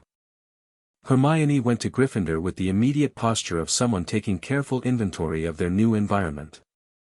Ron went to Gryffindor to a roar from the far table where 2 red-haired twins were standing up and yelling something indistinct. Potter, Harry. The hall went quiet. Not the normal quiet of a name being called. A different quiet, the specific silence of a very large room full of people all having the same realization at the same time. Harry walked up to the stool and sat on it and the hat dropped over his eyes, and the world narrowed to the inside of old felt and the hat's voice. It said, immediately, without preamble, well. I wasn't expecting this. Neither was anyone else, Harry thought back. You know I can see everything, the hat said. Everything you've done and learned and planned. You know that. I do. The hat was quiet for a moment in the way that Silvertongue had taught Harry to recognize, silence being used to gather and assess. You could be in any house, it said finally. Genuinely. I have not said that to a student in 60 years. The ambition for Slytherin, the loyalty and courage for Gryffindor, the fairness for Hufflepuff, the hunger for knowledge for Ravenclaw. A pause. Where do you want to go? Where will I do the most good? Harry thought back. For what I need to do. That question, the hat said, with something that sounded almost like approval, is itself the answer. Gryffindor. The Gryffindor table erupted.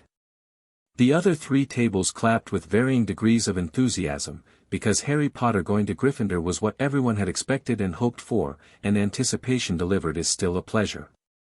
Harry took off the hat, set it back on the stool, and walked to the Gryffindor table, and as he passed the staff table he looked, just once, briefly, naturally, as anyone would look at the teachers on their first night, at the headmaster. Dumbledore was watching him with blue eyes that were bright and warm and full of the particular quality of a chess player who has just seen the opening move they planned for. Harry met his gaze. Held it for exactly 2 seconds. Smiled, genuinely, pleasantly, the smile of a student happy to be at school, and sat down at the Gryffindor table. Dumbledore's expression, in those 2 seconds, had done something subtle. A flicker. A micro-movement across the warm features that no one watching the general scene would have caught, but that Harry had been trained by Silvertongue to read the way other people read printed text. It was the expression of a man who had expected something younger, smaller, easier to manage than what had just walked up his aisle and sat down at his table with those ancient green eyes and that perfectly pleasant smile. Harry picked up his fork. The feast appeared on the tables in the traditional Hogwarts explosion of food, and Ron immediately began loading his plate with the focused dedication of the seriously hungry, and Hermione was already asking a prefect about the library hours, and the candles burned warm above the 4 tables. Harry ate his dinner and looked at nothing in particular and waited, with the deep and patient certainty of someone who had been waiting for this for 9 years, for everything to begin. Chapter 4, The Castle and the Chessboard. Hogwarts at 6 in the morning was a different creature from Hogwarts at night. Harry discovered this on his second day because he woke at 5:30 out of habit. Ironjaw had drilled early rising into him as effectively as he drilled the shoulder throw, and found the dormitory full of sleeping Gryffindors and the castle outside the window pale and quiet in the early grey. He dressed without waking anyone, pocketed his wand, and went exploring. The corridors were empty except for the portraits, which watched him pass with varying degrees of interest. A few whispered to each other. One elderly witch in a frame near the 3rd-floor landing leaned forward and said, very quietly, "Are you really him?" And Harry said, apparently, without breaking stride, and behind him he heard the portrait chain of whispers start up. The portraits told each other everything, he would learn, across the entire castle, and within a day they all knew exactly who was walking their corridors and had opinions about it. The castle itself was extraordinary in the way that things built over centuries by people who genuinely loved what they were building are extraordinary, not because of any single impressive feature but because of the accumulated weight of care visible in every detail. Harry could feel the magic in the walls the way Golden Shield had taught him to feel it, deep, warm, layered, multiple generations of enchantment woven so thoroughly into the stone that the stone and the magic were no longer separable. He walked through it with his hand occasionally trailing the wall and felt the castle paying attention to him with the mild, impersonal interest of very old magic recognizing something that matched its frequency.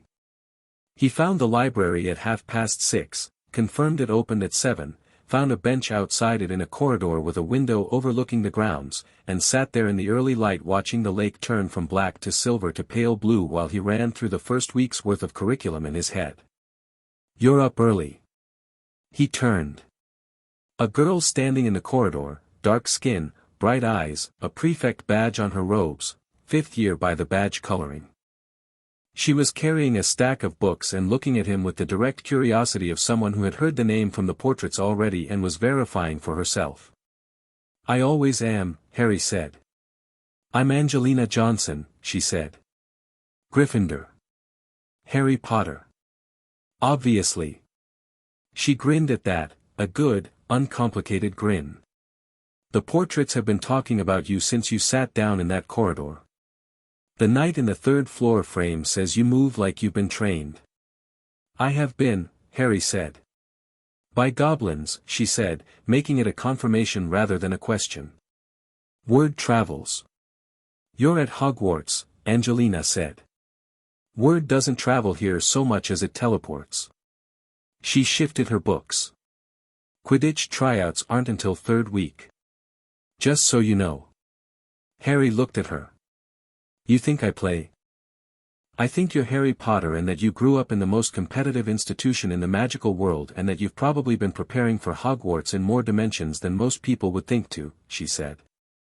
And I think Wood will have a coronary when he sees you on a broom. She started walking. Just a prediction. Harry watched her go and thought that Hogwarts was, on its second morning, already more interesting than he had fully anticipated.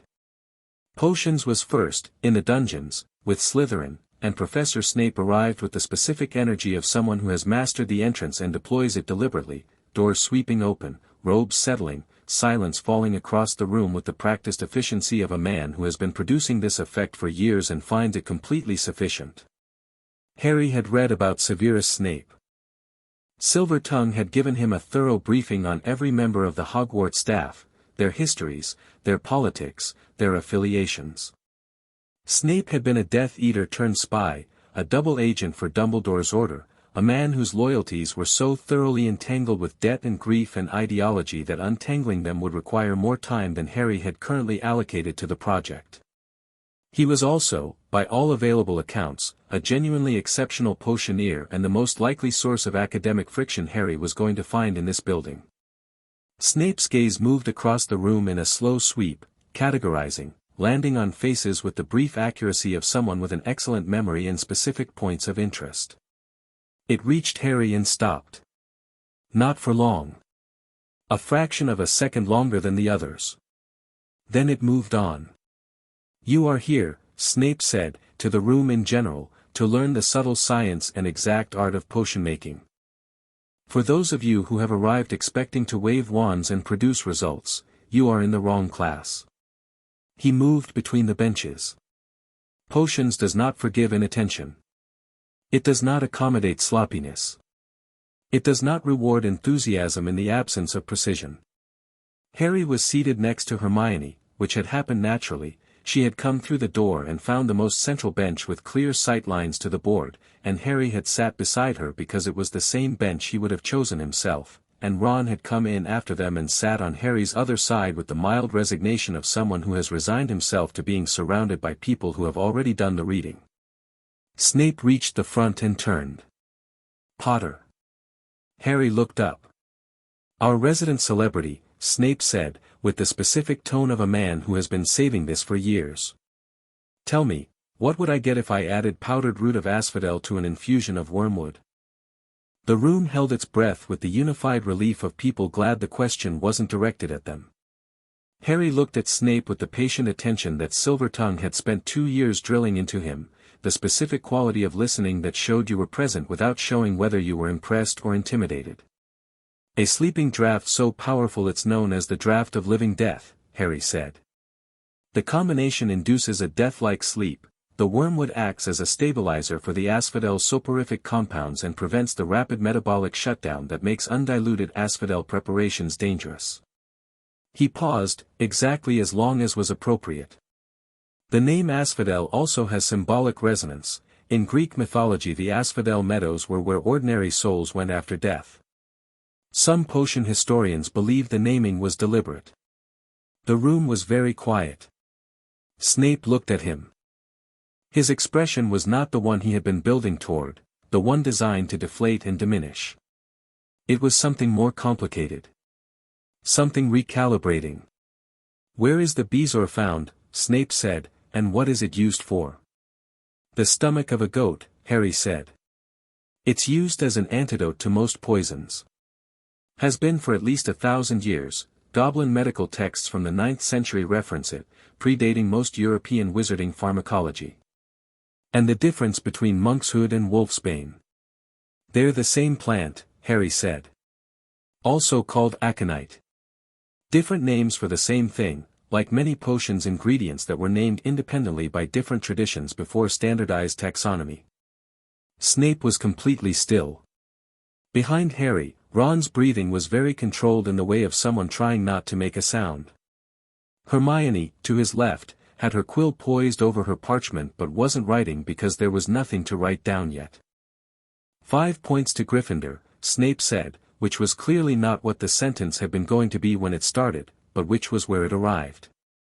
He held Harry's gaze for one more moment, and in that moment Harry read what Silvertongue had prepared him to read, a man updating his model.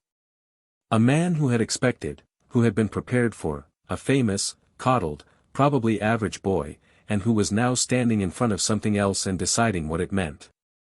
Then Snape turned to the board and began the lesson, and the dungeon moved into the comfortable business of taking notes and weighing ingredients, and nothing else was said about it directly. But Harry noticed, throughout the class, that Snape came back to his bench 3 more times than he came back to any other. Not to criticize. Just to observe. The expression, when he observed, was the one that Harry had learned to recognize in every tutor who had moved past the initial resistance and into something more genuine, the expression of someone who had found something interesting. After class, in the corridor, Hermione said quietly, "How did you know the historical context for the draft?" "Volthammer had a collection of translated medical texts," Harry said. "Pre-standardization pharmacology. Interesting reading." She wrote something in a small notebook she carried. "I'm going to need that source list," she said. "I'll write it out tonight," Harry said. Ron, walking on Harry's other side, said, "Snape looked like someone had stolen his lines." "That was magnificent." "He was testing me," Harry said. "And you," Ron made a gesture that encompassed the general concept of what Harry had done. "Yeah," he said. "Properly magnificent." Transfiguration was Professor McGonagall, who was a different kind of challenge entirely. Where Snape had come in with the specific energy of a test he'd prepared, McGonagall arrived as the lesson. There was no performance, no atmosphere setting, simply a woman who was herself entirely in command of her subject walking into a room that immediately reorganized itself around her certainty. She was already a cat on the teacher's desk when they came in, a tabby, sitting with the particular stillness of a cat that is not asleep but is choosing to appear so, and she transformed back to herself as the last student sat down, in a single smooth transition that made no fuss of itself and was by precisely that quality more impressive than any dramatic display would have been. She set them to turning matchsticks into needles. Around the room, nothing much happened for several minutes. Ron's matchstick acquired a slight metallic sheen and he looked at it suspiciously. Hermione's transformed at the 40-second mark, not perfectly, too thick, but undeniably a needle, and McGonagall came over, examined it, and gave her a sharp nod of approval. Neville's matchstick turned into something that was needle-shaped but appeared to be made of wood, which McGonagall said was better progress than it appeared. Harry had been turning matchsticks into needles wandlessly in his room at Gringotts for 2 years. He waited until McGonagall had moved to the far end of the room and then he tapped his wand to the matchstick on his desk. The difference with the wand was immediate. Decisive. Not just the matchstick becoming a needle but the precision of it, the completeness of the transformation down to the finest detail of the steel's grain, the eye of the needle a perfect pinhole, the whole thing exactly what a needle was supposed to be rather than a best approximation. The wand didn't add power, Golden Shield had been right about that, but it added resolution. Like the difference between a rough sketch and a technical drawing. He felt the castle's ambient magic hum once, briefly, through the connection between his hand and the wand. Acknowledging. He was examining the needle when McGonagall reached his bench on her return sweep. She stopped. Looked at the needle. Looked at Harry. Looked at the needle again. She picked it up between 2 fingers, held it to the light from the window, turned it once. "Mr. Potter," she said. "Professor," Harry said. "Have you studied transfiguration previously?" "Theory," Harry said. "The mechanics of form alteration, the mathematical structure of equivalency charms, the history of transfiguration as a discipline from the medieval period forward." He paused. "I've done some practical work on my own." "Wandless," she said. "Yes, Professor." "With what result?" "Functional," Harry said. "But imprecise. The wand adds precision considerably." McGonagall set the needle back on his desk with the care of someone handling evidence. "Turn it back," she said. He turned it back. She breathed out through her nose, not quite a sigh, something more contained. "Turn it into a needle again." He did. A different needle, she said. A tapestry needle. Larger and blunter point. A beat. A different needle appeared. McGonagall looked at it. Then at Harry. There was something moving in her expression that was several things at once: the teacher who has found genuine exceptional talent, the witch who understands what it implies, and something more personal underneath that Harry recognized from Ragnarok and Silvertongue and even Ironjaw, which was the look of an adult recalibrating what a child was. 10 points to Gryffindor, she said, with her usual crisp delivery. And Mr. Potter, please come and see me after dinner tomorrow. We'll discuss additional reading. She moved on. Ron leaned over. His matchstick now had half a silver point. How long have you been doing that? He whispered. Since I was about 7, Harry said. Ron looked at his matchstick. Well, he said. Right. Quirrell's defense against the dark arts class was the one Harry had been thinking about since before term started. He had Silvertongue's full briefing on Quirinus Quirrell, a competent but unremarkable academic who had gone abroad the year before and come back changed. Nervous where he had been merely quiet. Stuttering where he had been merely mild. Wearing a turban he hadn't worn before, scented with garlic, that several people found overpowering and that Harry found, when he sat in the front row and paid attention, emanating something that had nothing to do with garlic at all. Something older. Something that resonated at a frequency that made the back of his neck feel wrong. He didn't say anything in that first class. He watched Quirrell stutter through an introduction to counter curses and took notes with the specific attentiveness of someone collecting information rather than learning, because everything he was being told in this classroom he had already known for 3 years. He watched Quirrell's hands, which were always either too still or moving slightly too much. He watched the way Quirrell's eyes moved, not with the nervous randomness that the stutter implied but with an occasional, underlying clarity that appeared and vanished like a light behind a curtain. After class, in the corridor, he said nothing to Ron and Hermione about this. Not yet. He had a rule Silvertongue had given him: never share an assessment before you're certain it's right. An early conclusion shared too widely becomes a position you have to defend instead of a theory you can discard. He was not yet certain. What he was certain of was that something was wrong in that classroom, and that whatever it was would require more data before it required action. He filed it and moved on. By the end of the first week, Harry Potter's reputation at Hogwarts had settled into a shape that was different from what any of the students or staff had been expecting. The expected shape, famous, probably average, propped up by a reputation he hadn't earned, the chosen one coasting through childhood fame, had collided with the reality, which was a boy who was ahead of every class he sat in, who answered every question put to him accurately and without making a performance of the accuracy, who walked the corridors with a relaxed assurance that had nothing to do with arrogance and everything to do with someone who genuinely didn't need the approval of the room to feel secure, and who was, by Thursday of the first week, on good conversational terms with the portraits, the caretaker's cat, 2 prefects, and the Gryffindor Quidditch captain. The Slytherins processed this information differently. Draco Malfoy had found Harry in the corridor on the second morning and introduced himself with the easy authority of someone who had been told all his life that his introductions were events. He was fair-haired, sharp-featured, and carrying the specific confidence of old money and parental expectation, and he held out his hand and said, "Malfoy." Draco Malfoy, in the tone that Harry suspected had produced a satisfying number of impressed reactions from people who recognized the name. Harry shook the hand. "Potter," he said. "I know," Malfoy said. And then, because this was the line he'd been building toward, "You should know that in this world, certain families matter more than others. It would be wise to make the right friends." Harry looked at him with the patient attention of someone who has heard this speech before, in considerably better forms, from considerably more sophisticated people. "That's true in every world," Harry said. "The definition of right is the part that's usually worth examining."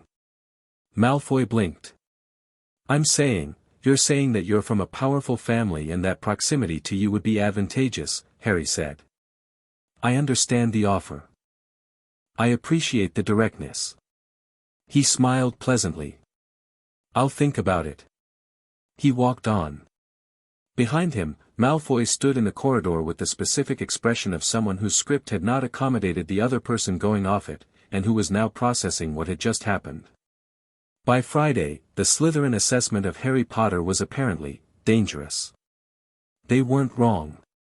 The Philosopher's Stone presented itself to Harry's awareness in the second week, which was faster than it would have if he hadn't gone looking.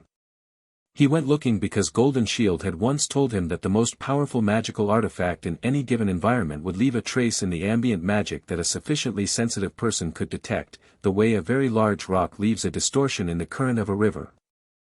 Harry had spent a morning walking the castle, feeling the layers of magic, mapping them the way a geographer maps terrain, and on the third-floor corridor behind a locked door he found a distortion that was not architectural.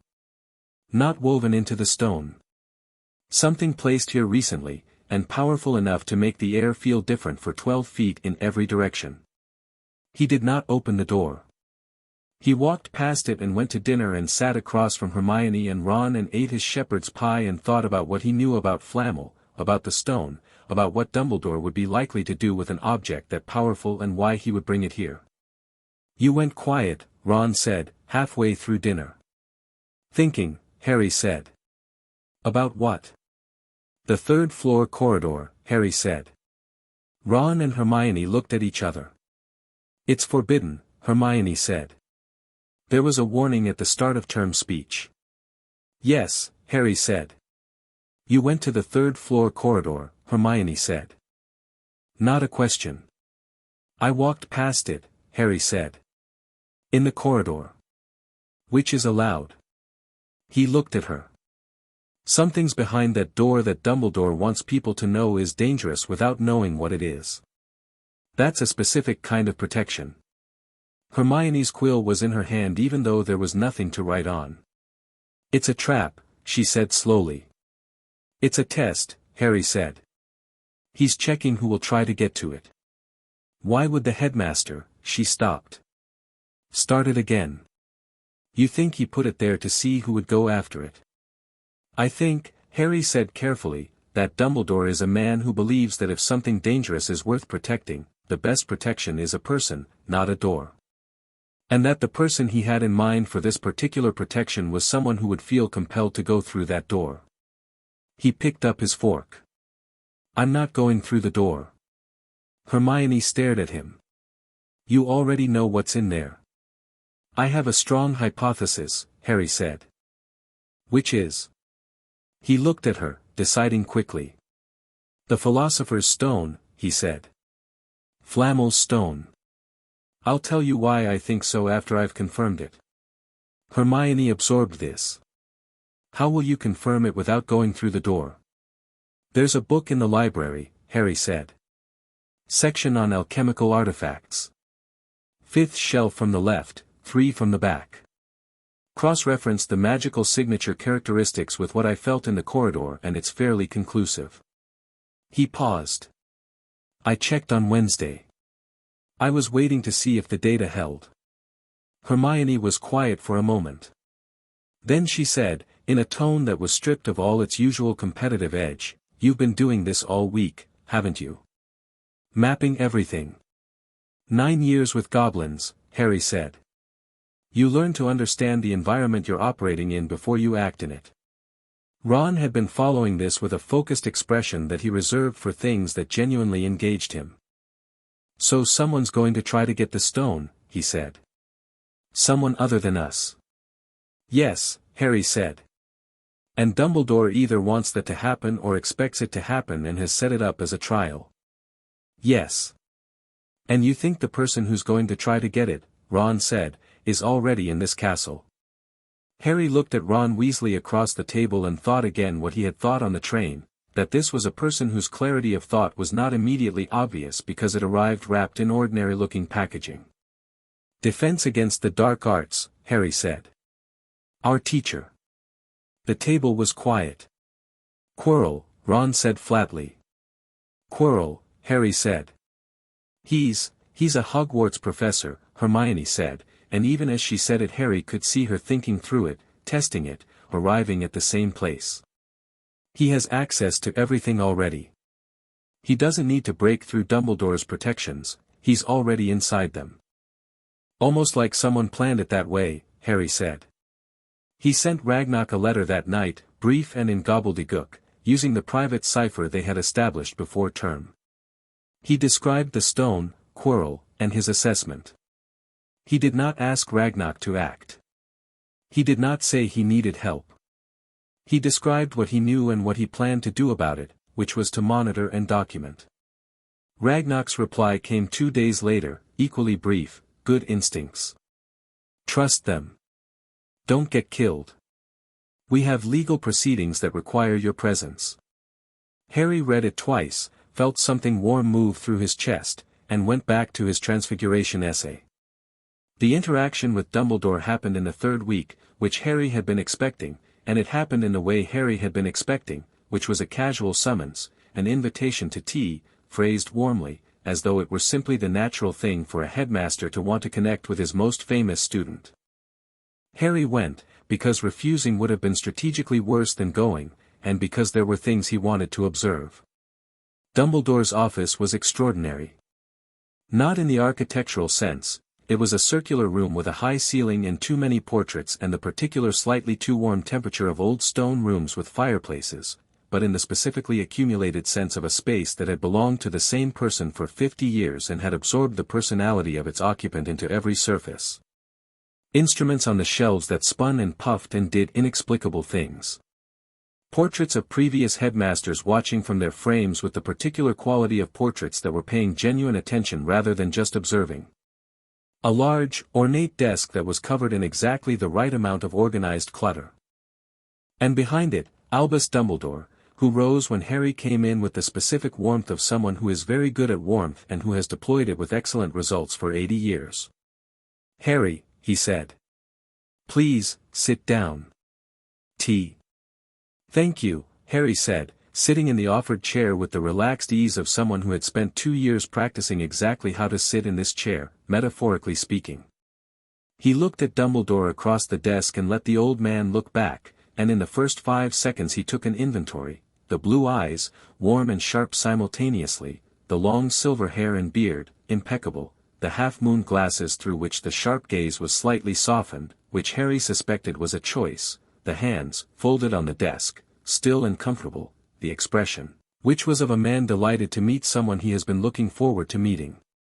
And underneath all of that, moving behind the warmth like weather behind glass, something more watchful. Something doing the same kind of inventory Harry was doing. "I'm so pleased you found your way to us," Dumbledore said, pouring the tea. "I understand your journey to Hogwarts was somewhat unconventional." "I had a good education," Harry said. "At Gringotts," Dumbledore said, gently, setting a cup in front of Harry. "Remarkable. I confess I was quite surprised when your letter arrived. We had expected," he paused. "Well. We had thought you were settled in Surrey." "I left Surrey at 2, Harry said. "The goblins found me. They offered sanctuary." "Ah." A pause. The blue eyes, through the half-moon glasses, very attentive. "Under the ancient compact." "Yes. A remarkable legal instrument," Dumbledore said.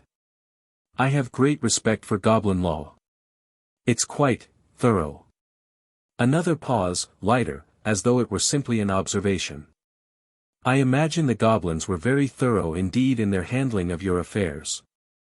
Harry picked up his tea. "They were excellent stewards," he said. The word stewards was chosen and they both knew it, and the fractional pause before Dumbledore's response confirmed it. "I'm glad to hear it," Dumbledore said, and smiled, and his voice was perfectly warm and perfectly controlled and revealed nothing. "I must confess some regret that I was not able to be more involved in your upbringing. I had hoped," he stopped, with the specific pause of someone choosing words carefully. "I had hoped to guide you myself, in some ways." "I'm sure you had thoughts about how things should go," Harry said pleasantly. "I did," Dumbledore said. "I confess I did." And something in his voice, for just a moment, was genuine, the regret of a man who had planned something carefully and found the plan altered. Not a villain's regret. Something more complicated. The regret of someone who believed his plan was good. Harry drank his tea and looked at the old man across the desk and thought about 2,000,000 galleons and a cupboard under stairs and a child in the rain on cold stone steps. And then he put all of that away behind his eyes where it belonged, where it was clean and organized and ready to be used when the time was right, and he said, with the easy curiosity of a first-year student interested in his education, "I've been very much enjoying Transfiguration. Professor McGonagall has suggested some supplementary reading." Dumbledore's expression settled back into warmth. He was, Harry noted, very good at settling back. "Minerva is extraordinary," he said. "You're lucky to have her." "I think so too," Harry said. They talked for another 20 minutes about classes, about settling in, about Harry's impressions of Hogwarts, about the Quidditch season. Dumbledore was attentive and warm and asked all the right questions, and Harry answered them all honestly and at no point said anything that gave away the extent of what he knew, and at no point did Dumbledore say anything that acknowledged that both of them understood this conversation was something entirely different from what it appeared. When Harry stood to leave, Dumbledore said, "My door is always open to you, Harry. For anything at all." "Thank you, Professor," Harry said. "I'll remember that." He left, descending the spiral staircase, and in the corridor outside he stood still for a moment and ran through the full conversation in his mind, every phrase and pause and micro-expression, and catalogued what he had confirmed. Dumbledore didn't know how much Harry knew. He suspected, but he didn't know. He was trying to establish warmth and trust as a precautionary measure. If Harry came to him first, Dumbledore could shape the narrative. He was not panicking. He believed he could still manage this. He had also, Harry noted, asked not a single question about the vault audit that Harry had mentioned in his letter. A man with a clean conscience would have asked. Harry filed this and went to find Ron and Hermione, because he had a potions essay to finish and Hermione had strong opinions about the minimum word count that he had agreed with largely on principle. The Quidditch tryout happened at the end of October, on a morning with enough bite in the air to make the breath show, and Harry flew for the first time in his life on a school broom and found that flying was, in the most immediate and uncomplicated sense, brilliant. Oliver Wood, the Gryffindor captain, watched Harry's first circuit of the pitch with his mouth slightly open, then closed it, and said, "Again," and Harry went again, faster, because the broom responded to intent the way a wand responded to intent, and Harry had spent years learning to move with precision through space, and this was simply the same principle elevated. Wood had him chasing a released snitch for 20 minutes before he said anything, and in that 20 minutes Harry caught it 4 times and felt, for the first time since arriving at Hogwarts, something that was not strategy or preparation or patient management of a long game but simply pure and uncomplicated joy. He landed and Wood grabbed his arm and said, "Seeker, first year, I don't care about the rules, McGonagall will understand, she'll sign off on it," Harry said. She did. Ron, when told, reacted with the specific brand of Weasley enthusiasm that involved temporarily losing the ability to form complete sentences. Hermione pointed out that the statistical likelihood of catching the snitch in Harry's first actual match was not. Harry had caught it in the practice before she finished the sentence, and she conceded the point. It was Hermione who found the mirror first, stumbling across it during one of her late-night library expeditions that she was technically not supposed to be making and which she seemed to consider the rules around as more suggestion than law. She told Harry about it in the library the next morning with the specific controlled excitement of someone who has found something that affected her more than she wants to fully admit. "It shows you something," she said. "In the reflection. Not what you look like. Something else." "Desire," Harry said. "It shows the deepest desire of whoever looks into it. The mirror of Erist, desire spelled backward, I over the mirror above the frame." She stared at him. "You knew about it?" "It's been written about in Goblin records," Harry said. "One of the Goblins catalogued it in the early 19th century. It came through Gringotts briefly as collateral on a loan." He paused. "What did you see?" Hermione was quiet for a moment. "Books," she said. "And people reading them. My parents, looking, proud. Another pause. What would you see? Harry thought about this honestly. I don't know, he said. I've thought about it. I'm not certain the answer is simple enough to show as an image. Go look, she said. No, Harry said. She blinked. Why not? Because Dumbledore put it in this castle, Harry said. And anything Dumbledore put in this castle right now I want to look at very carefully before I look directly at it. He met her eyes. It's not the mirror I'm cautious about. It's how he's using it. She processed this. You think he's using the mirror as part of the stone's protection? I think, Harry said, that a man who believes in the instructive power of temptation would put the most powerful artifact in Britain inside a protection that requires you to want it selflessly to obtain it. And I think that if I stand in front of a mirror that shows me my deepest desire, whatever I see will be complicated. He paused. And I don't want Dumbledore to have data about what I want most. Hermione looked at him for a long moment. Sometimes, she said, you think about things at a level that makes me feel like I'm still doing the introduction chapters. You're not, Harry said. You think about things I miss. The mirror, you noticed immediately that the reflection wasn't natural. I would have categorized it and moved past it. You stopped. She looked slightly less unsatisfied. We think differently, she said. Which is the entire point of both of us thinking, Harry said. By Christmas, Hogwarts had given Harry a great deal of data and at least 3 things he hadn't anticipated. He hadn't anticipated Neville, quiet, round-faced, apparently unremarkable Neville Longbottom, turning out to have a steadiness to him that was different from courage but possibly more durable. In the moments when things happened quickly, Neville didn't run and didn't freeze. He just did the next right thing with the mild determination of someone who has decided that panic is not useful. Harry found this quality, which most of the school overlooked entirely, more interesting than half the louder personalities in Gryffindor. He hadn't anticipated the particular quality of Ron's friendship, the uncomplicated, unimpressed, entirely genuine quality of someone who liked Harry because of the conversation in the compartment on the first day and had not revised his opinion since, regardless of what else he discovered.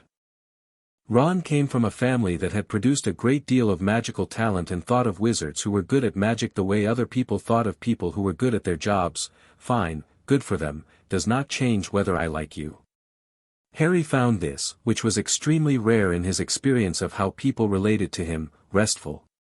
And he hadn't anticipated Snape. Who had, over the course of 3 months, moved from the specific hostile attention of a man who had expected one thing and found another to something that was harder to categorize and more interesting to think about. Snape never gave Harry preferential treatment. He was as precise and as demanding with Harry as with everyone else, which was more than Harry had expected, and when Harry's work met his standards, which it did, consistently, he acknowledged it with the same sharp nod he gave anyone else's satisfactory work and nothing more, which was somehow more respectable than praise would have been.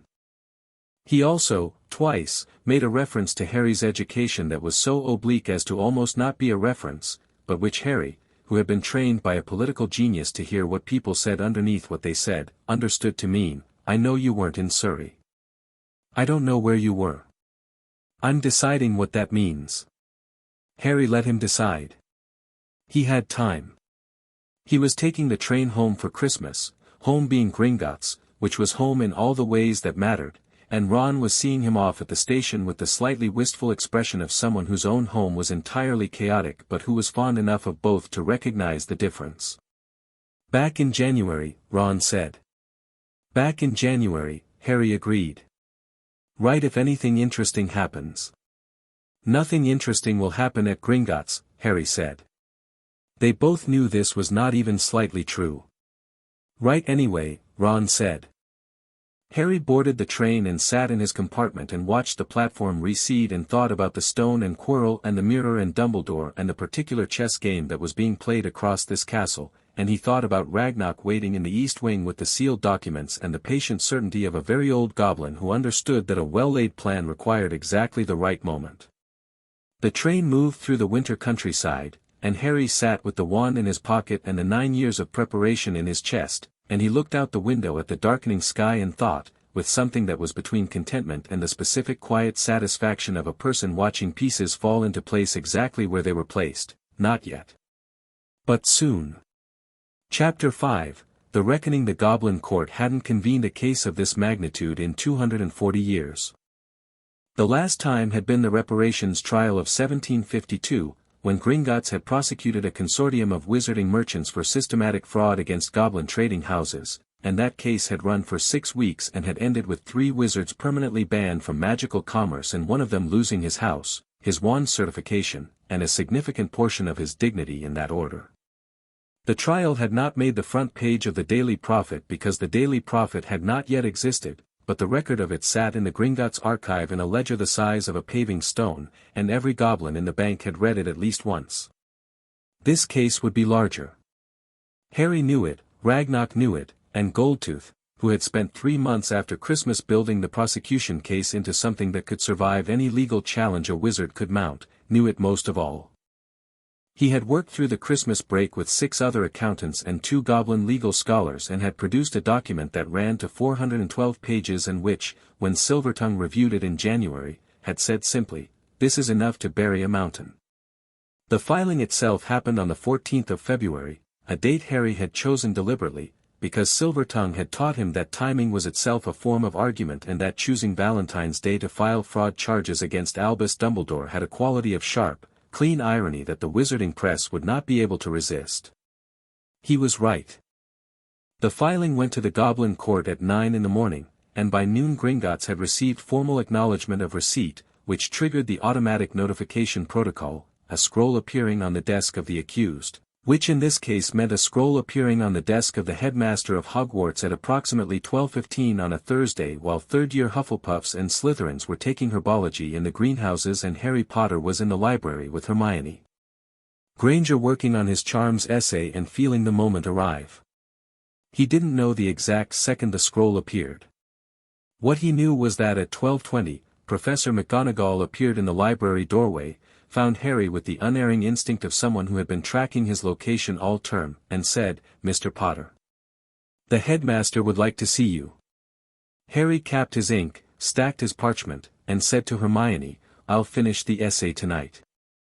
She looked at his face and then at McGonagall and then back at Harry with the specific expression she had developed over the past 5 months for moments when she understood something was happening that she was not being told about.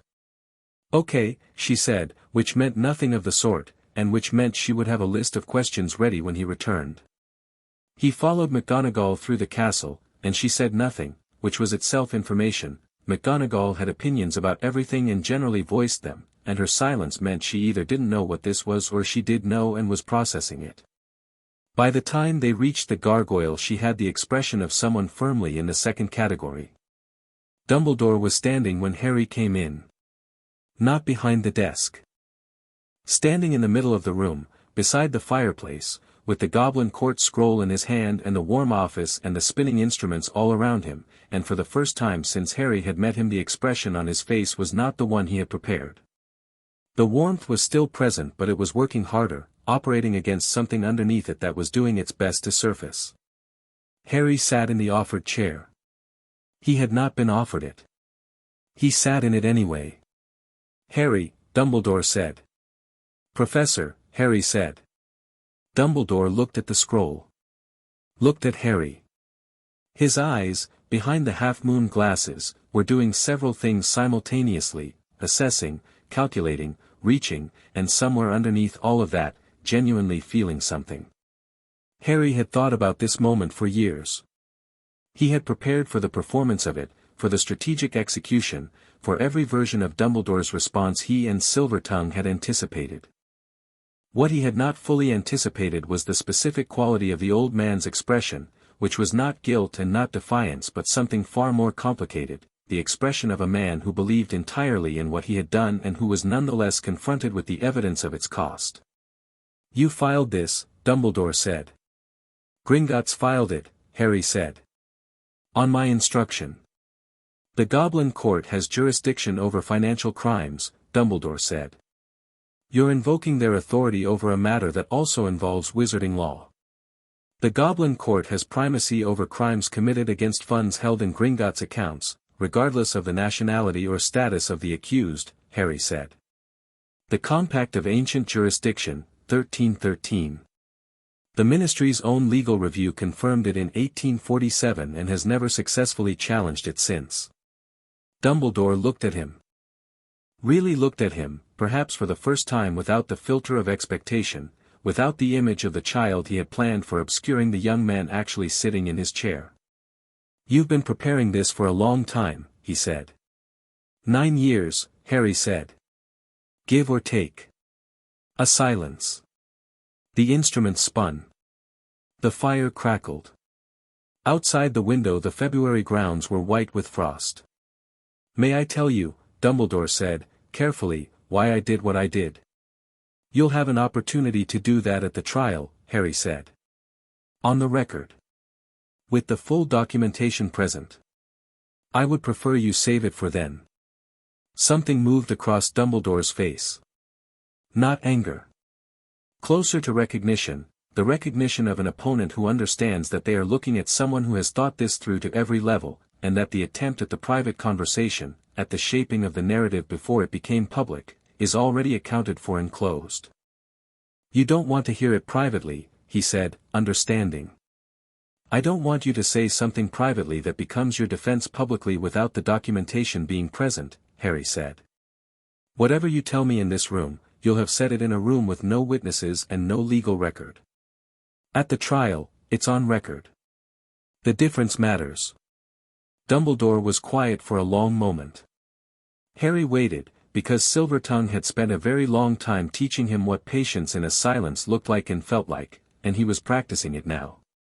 "You are," Dumbledore said slowly, "not what I expected." "No," Harry said.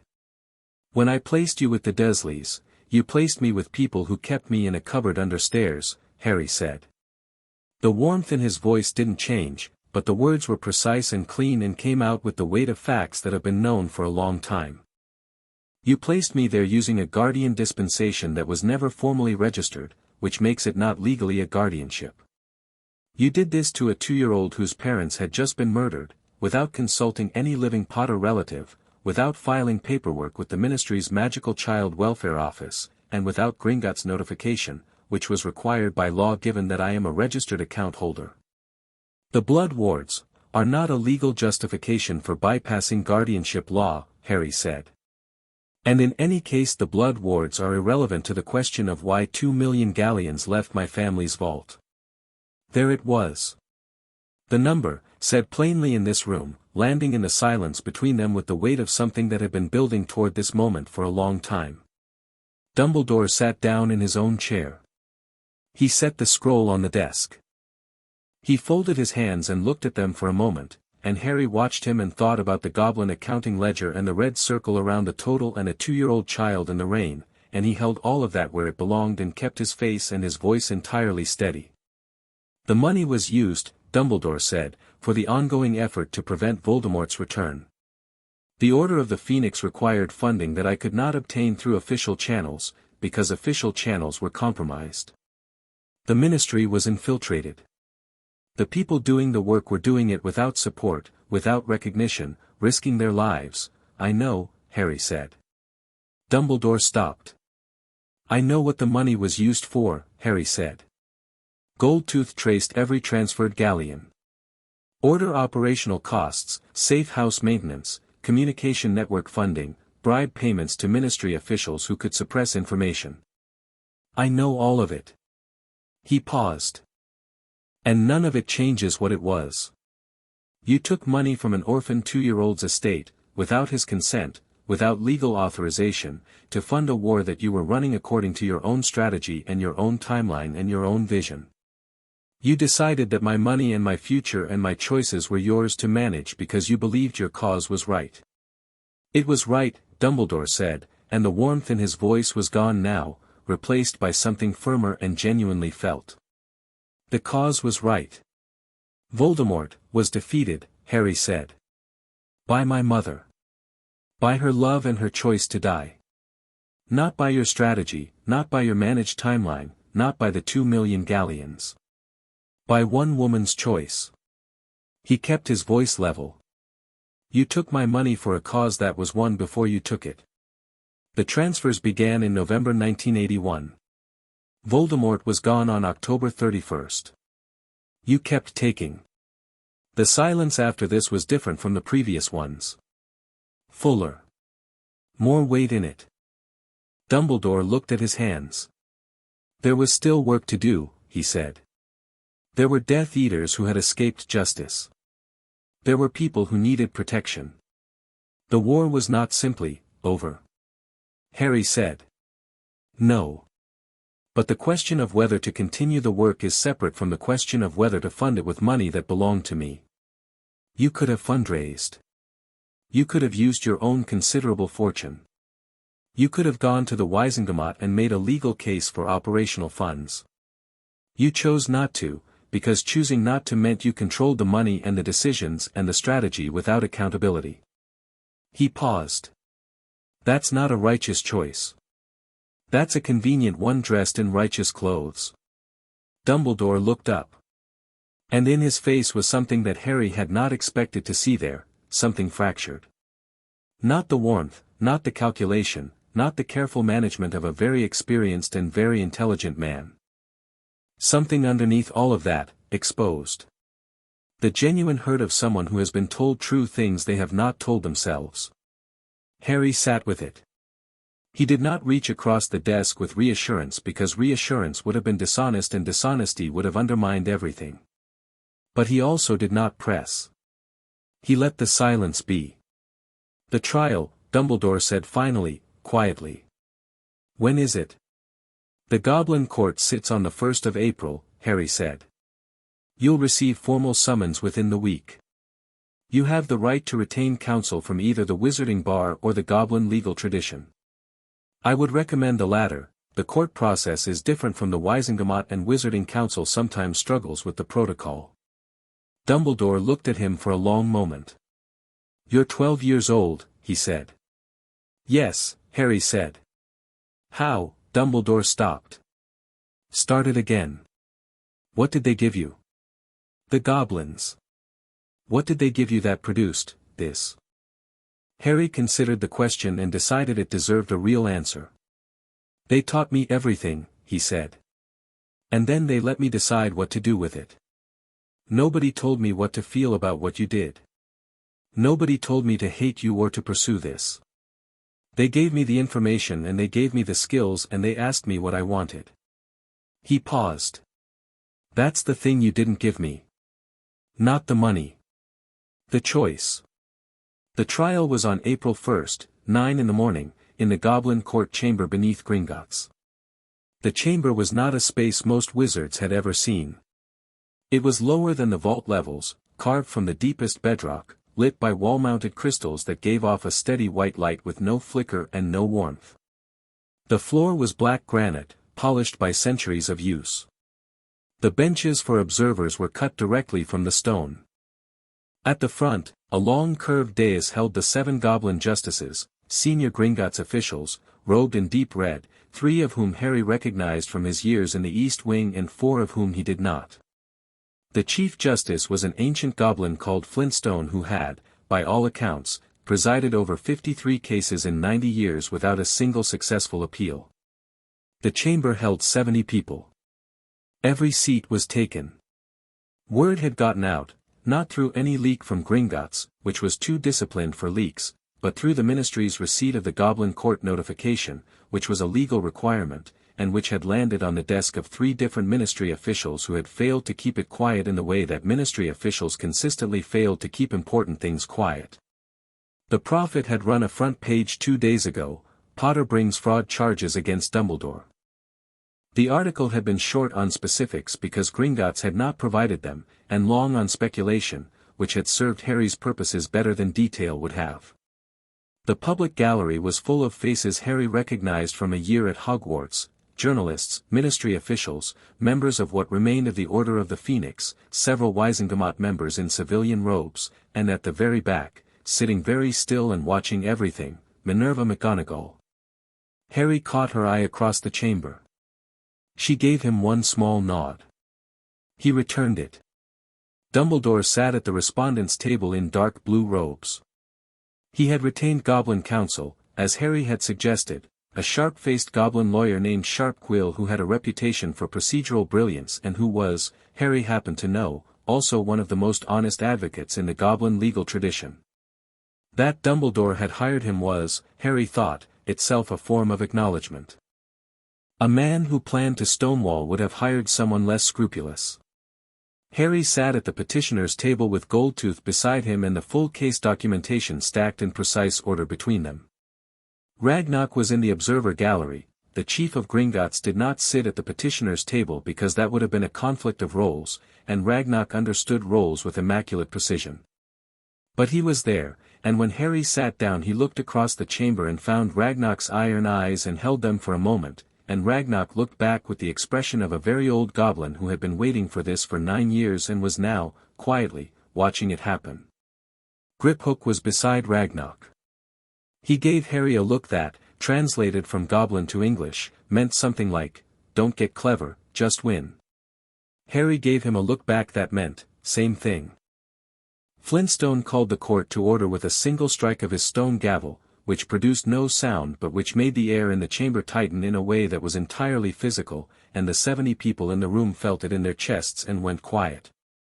"The Goblin Court of Gringotts," Flintstone said, in a voice that was deep for a goblin and entirely level, "is convened under the compact of ancient jurisdiction to hear the petition of Harry James Potter, minor ward of Gringotts, against Albus Percival Wulfric Brian Dumbledore, regarding financial fraud, unauthorized guardianship action, and breach of fiduciary trust." He looked at the petitioner's table. "Is the petitioner prepared?" "The petitioner is prepared," Goldtooth said. "Is the respondent prepared?" At the other table, Sharpquill rose with the smooth efficiency of a goblin advocate who did this professionally and who had read everything. "The respondent is prepared." Flintstone settled back. "Present your case." Goldtooth was not a dramatic speaker. He was precise, which in the context of a goblin court was infinitely more effective. He presented the case in the order the documentation supported: the inheritance test of October 1982, the discovery of the unauthorized guardian dispensation, the vault audit, the 3 threads of financial irregularity, the total. Every number was sourced to a specific document. Every document was dated and witnessed and certified. Every transfer was traced from origin to destination, with the intermediary accounts mapped in a chain that required Flintstone to interrupt precisely once to request clarification and which Goldtooth provided without hesitation.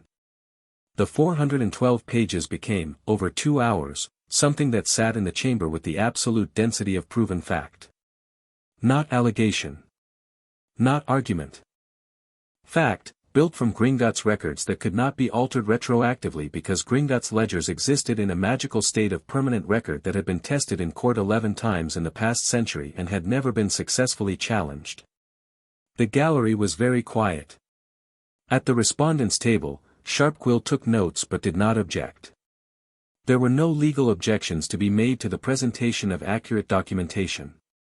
Dumbledore sat with his hands folded and his face composed, and Harry watched him from the petitioner's table and did not look away, and once, during the presentation of the 3rd thread, the administrative and protective services fees paid from Harry's vault using the dissolved ministry seal, Dumbledore's eyes moved across the chamber and found Harry's and held them. The expression was complex. It held things that Harry could not fully name, which was unusual. Not guilt entirely. Not defiance. Something that was neither and both, the specific expression of a person who understands that they are looking at the full cost of something they did and are calculating, perhaps for the first time in its complete form, what that cost actually was. Harry held his gaze and let him calculate. Sharpquill's defense was, as Harry had expected, intelligent. He did not deny the transfers. He could not deny them, the documentation was unassailable. Instead he argued framework, that the guardian dispensation, while procedurally irregular, had been made in good faith in an emergency situation in the immediate aftermath of a wizarding war, that the money transferred to order operations had been used for purposes that directly benefited the wizarding community, including Harry Potter himself, That the concept of fiduciary breach required demonstrating harm to the ward's interests, and that a world without Voldemort's return was in Harry Potter's interests. It was, Harry acknowledged internally, the best case available. It was also the case Harry and Goldtooth had prepared for. Flintstone permitted Harry to address the court directly, which was unusual.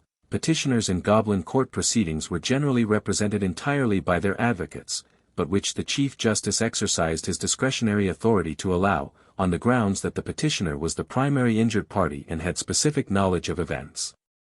Harry stood up. The gallery shifted. 70 people who had been watching legal process now watched something else, and the something else was a 12-year-old boy in formal robes standing at a stone petitioner's table in a chamber cut from bedrock, with no wand in his hand and no notes in front of him and 9 years of preparation behind his eyes.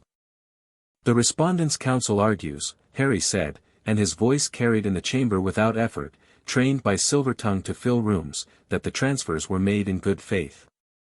I want to examine that argument carefully, because I think good faith is doing considerable work in it that it cannot support. He paused. The chamber was still. Good faith means believing that what you're doing is right. It does not mean that what you're doing is legal. It does not mean that the person whose resources you're using has consented. And it does not mean that because the outcome you were working toward was good, the means were justified. He looked at the justices, at each face in the curved dais. The respondent took 2 million galleons from my family's estate. My parents died leaving that money to me, not to the cause they believed in, not to the war effort, not to Albus Dumbledore's strategy for managing the aftermath of the war. To me. The question before this court is not whether that cause was worthy. The question is whether being worthy of a cause gives anyone the right to fund it with someone else's inheritance without their knowledge or consent. He turned slightly to address the gallery directly, which was a Silvertongue move, speak to the audience as well as the court, because the court decides the legal question but the audience decides the historical one. I was 2 years old when this began. I was living in a cupboard under stairs in a Muggle house, placed there without legal authorization, while my money funded an organization I didn't know existed, under a strategy one hadn't been asked about, toward a future I had no say in. The respondent believed he was protecting me. He was protecting his plan, and I was part of that plan. Those are not the same thing. He let that sit. Then, the Respondents' Council argues that the outcome benefited me, that a world without Voldemort's return is in my interests. I agree that it is. I also note that Voldemort was already gone when the first transfer was made, in November 1981. The war was over. My parents had been dead for 3 weeks. The first withdrawal from my vault was made 11 days after my mother died. He paused. That was not an emergency transfer in an active war. That was the beginning of a pattern that ran for a year before I happened to walk into a rain-soaked alley and sit down on the steps of a bank. And the pattern would have continued. He sat down. The chamber was completely silent. Flintstone looked at Sharpquill. Does the respondent wish to speak? Sharpquill conferred with Dumbledore in a quiet that the chamber's acoustics rendered inaudible. Then he stood. The respondent wishes to address the court directly. Dumbledore rose. He was, Harry thought, still the most impressive physical presence in the room, tall, silver-haired, carrying 80 years of accumulated authority with the ease of something that had always been there. He looked at the justices, and at the gallery, and then he looked at Harry, and he said, everything the petitioner has said is factually accurate. The gallery erupted. Flintstone's gavel, silent, but felt, brought it back down. Every transfer occurred as documented. Every sum is as stated. The Guardian dispensation was procedurally irregular. The ministry seal used for the fee structures was invalid. He paused. I did these things. I knew they were legally questionable when I did them. And I believed, I still believe, that the purpose justified them. Another pause. I was wrong about that. The chamber was extraordinarily still. Not about the purpose, Dumbledore said, and his voice was level but carrying something genuine and unperformed that Harry had not heard in it before, something that had been stripped of the warmth and the management and was simply the voice of a very old man saying true things. I believe the work was necessary. I believe the war effort was worth funding. But the petitioners' council said something this morning that I have been sitting with, and which I find I cannot argue with. I was protecting my plan. I was protecting my vision of how things should go, and I told myself that vision was for Harry's benefit, and I did not ask Harry. I did not ask anyone. I decided, because I have made decisions for a very long time, and I am very good at them, and I believe that made them right. He looked at Harry. Directly at Harry. Without the half-moon glasses filter, without the warmth management. It didn't make them right. It made them mine. There's a difference. A pause. I am prepared to make full financial restitution. Every galleon, with interest calculated at the Goblin Court statutory rate. I am prepared to accept whatever legal sanction this court determines is appropriate. And I am prepared to do that publicly, on this record, because the petitioner was correct that the record matters. He sat down. In the gallery, the sound that rose was not quite a sound, more a collective held breath releasing in stages, 70 people processing what they had just heard in 70 different ways. Harry looked at the Gringotts bench. Ragnarok's face was stone. Grip Hook, beside him, was watching Harry. Harry looked at the documentation on the table in front of him. The 412 pages. The red circle. The 2,143,000 galleons. He thought about the second step and the rain and Ragnarok sitting down on the step in the wet. He thought about Grip Hook reading badly from a picture book in a corridor. He thought about a promise made to a 2-year-old who had asked if one would be kept. He thought about all of it and then he looked at the Chief Justice and said, clearly, for the record, the petitioner accepts the respondent's offer of restitution and asks the court to proceed to sentencing. The court's determination took 40 minutes of closed deliberation and was delivered by Flintstone with the flat efficiency of a goblin who had been making legal pronouncements for 90 years and who had no interest in drama. Full financial restitution at statutory interest, the total came to 2,640,000 galleons, which was the original sum plus 9 years of statutory rate compounding and which was, by any measurement, a significant portion of Dumbledore's personal fortune. Removal from the position of Chief Warlock of the Wizengamot, on the grounds that the Chief Warlock's authority required demonstrable compliance with both wizarding and goblin law and that the documented breaches were incompatible with the continued holding of that position. A formal legal finding of unauthorized guardian action entered in the permanent Goblin Court record, which was published and accessible and which the Prophet would run on the front page within 3 hours. A supervised financial review of all accounts associated with Albus Dumbledore and the Order of the Phoenix for a period of 5 years, administered by Gringotts. The position of headmaster of Hogwarts was specifically not addressed, because that fell under the authority of the Hogwarts Board of Governors rather than the Goblin Court, and Flintstone was precise about jurisdiction. Harry had anticipated this. He had also, through Ragnarok, already sent a letter to 2 members of the Board of Governors with a copy of the case documentation and a politely worded note that they might wish to review the headmaster's suitability in light of the court's findings. That process would run its own course in its own time. Dumbledore received the determination standing, his hands folded, his face composed in the specific way of a very strong person holding something together by force of will. He looked at Harry once after Flintstone finished. Not the warm, managing look from the office. Not the calculating look from across the trial chamber. Something that had been stripped of all the professional layers entirely. "I'm sorry, Harry," he said.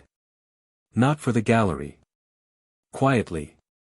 Harry looked at him for a moment. "I know," he said, which was true. He could see it. "That doesn't change what happened. But I know." The gallery emptied slowly, in the way that rooms empty after something significant, people not quite ready to leave the space where the thing happened, needing a few more seconds of proximity.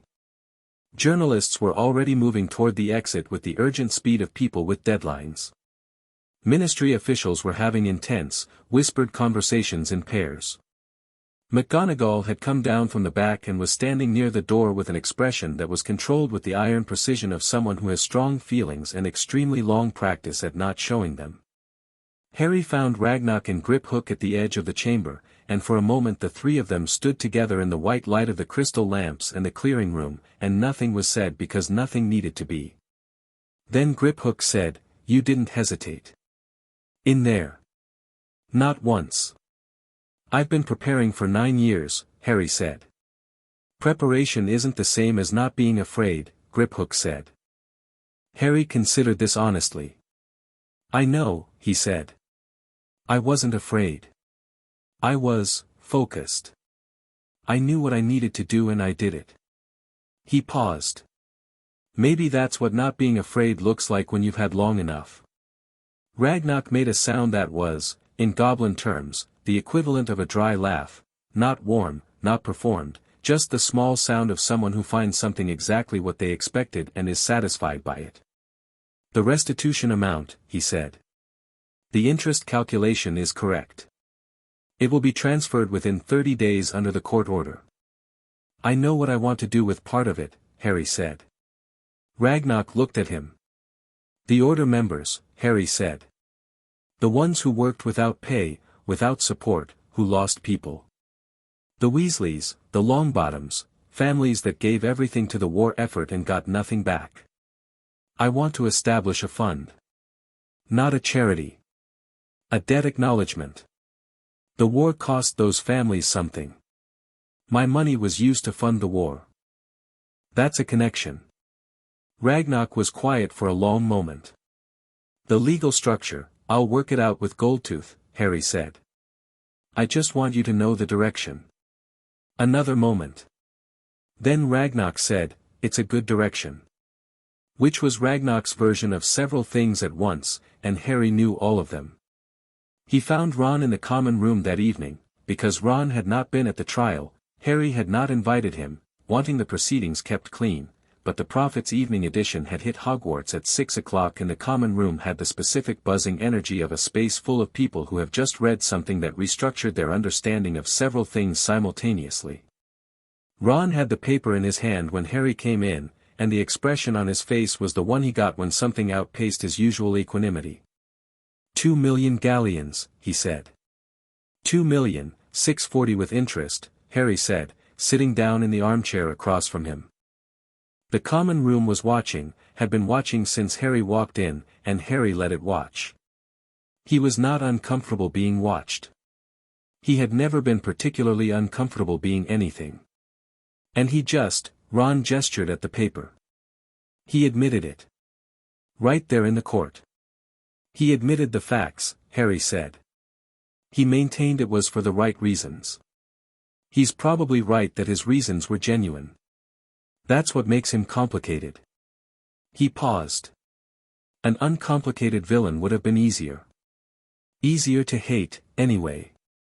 Do you? Ron asked. Hate him? Harry thought about it honestly, which was the only way he knew how to think about things. No, he said. I wanted accountability.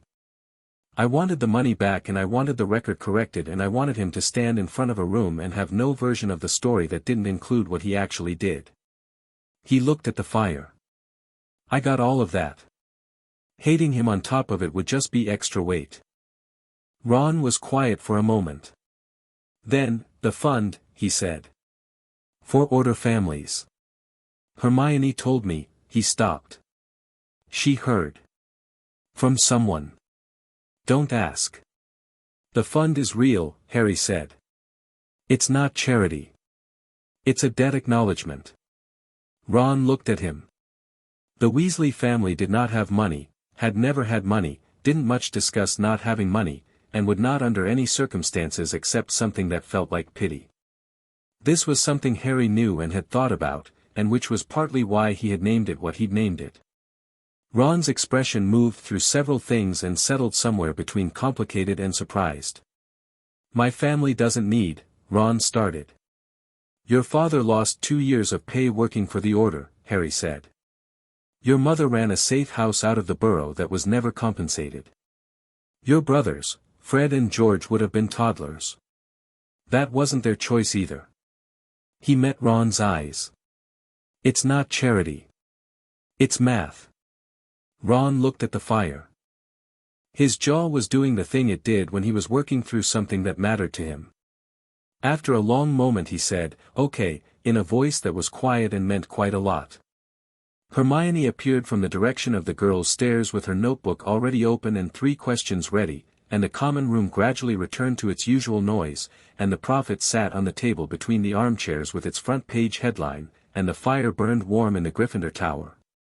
Quirrell's situation resolved itself in May, in the way that situations involving Voldemort tended to resolve themselves, with too much noise and too much fire and not quite enough warning. Harry had been monitoring Quirrell through the entire year with the patient attentiveness that Silvertongue had drilled into him, and by March he had enough data to be certain, something was living in Quirrell, behind the turban, in the space where a person kept their self, and that something was working toward the stone with the specific desperation of an entity that needed a body and needed it soon. He had told Ragnarok. He had told McGonagall, not everything, but enough, in a late-night conversation in her office that had left her with the specific expression of a woman who has been handed more information than she wanted and who is processing it with characteristic iron. He had told Hermione, who had immediately begun researching possession and soul fragments with the focused ferocity of someone who has been given a problem she has the tools for. He had not told Dumbledore, partly because Dumbledore already knew, the stone was here as a trap, and the trap required the threat to attempt it, and partly because by May the trial had run its course and Dumbledore's authority in the castle was in the particular limbo of a man waiting on a board of governors' decision that everyone knew was coming and no one wanted to be the first to pronounce. When Quirrell went for the stone on the 14th of May, he went at midnight, and Harry was already in the 3rd-floor corridor. Not to stop him. Not to play the hero in Dumbledore's design sequence. He was there because he had information the stone's protections did not account for, and because he was not going to allow a homicidal fragment of Voldemort to acquire a body on his watch when he had the means to prevent it.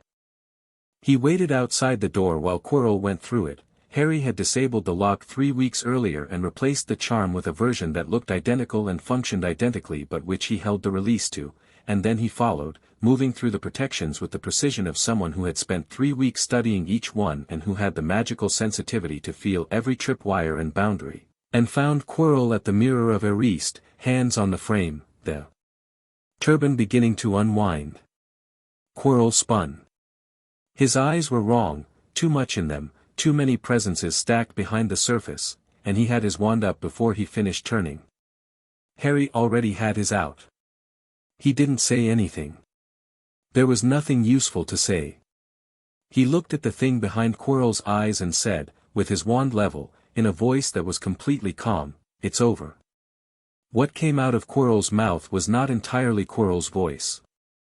"Potter," it said, with the specific resonance of something that recognized him in a way that went deeper than a face. "The boy who lived." "The boy who lives," Harry said. Present tense.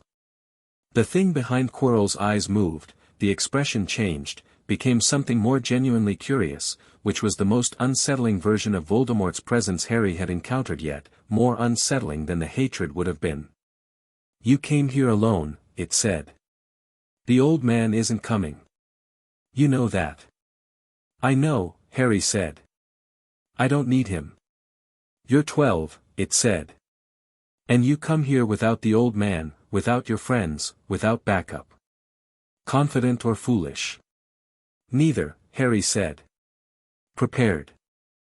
And he reached into his understanding of what Golden Shield had spent years building in him, the full structural mechanics of magical intent, the architecture of what he was about to do, the specific resonance of a wand whose brother had made the scar above his eye, and he let the magic in the room, the ambient deep magic of Hogwarts stones and the mirror's ancient enchantment and the stone behind the mirror's face, find its alignment through the wand in his hand, and he cast.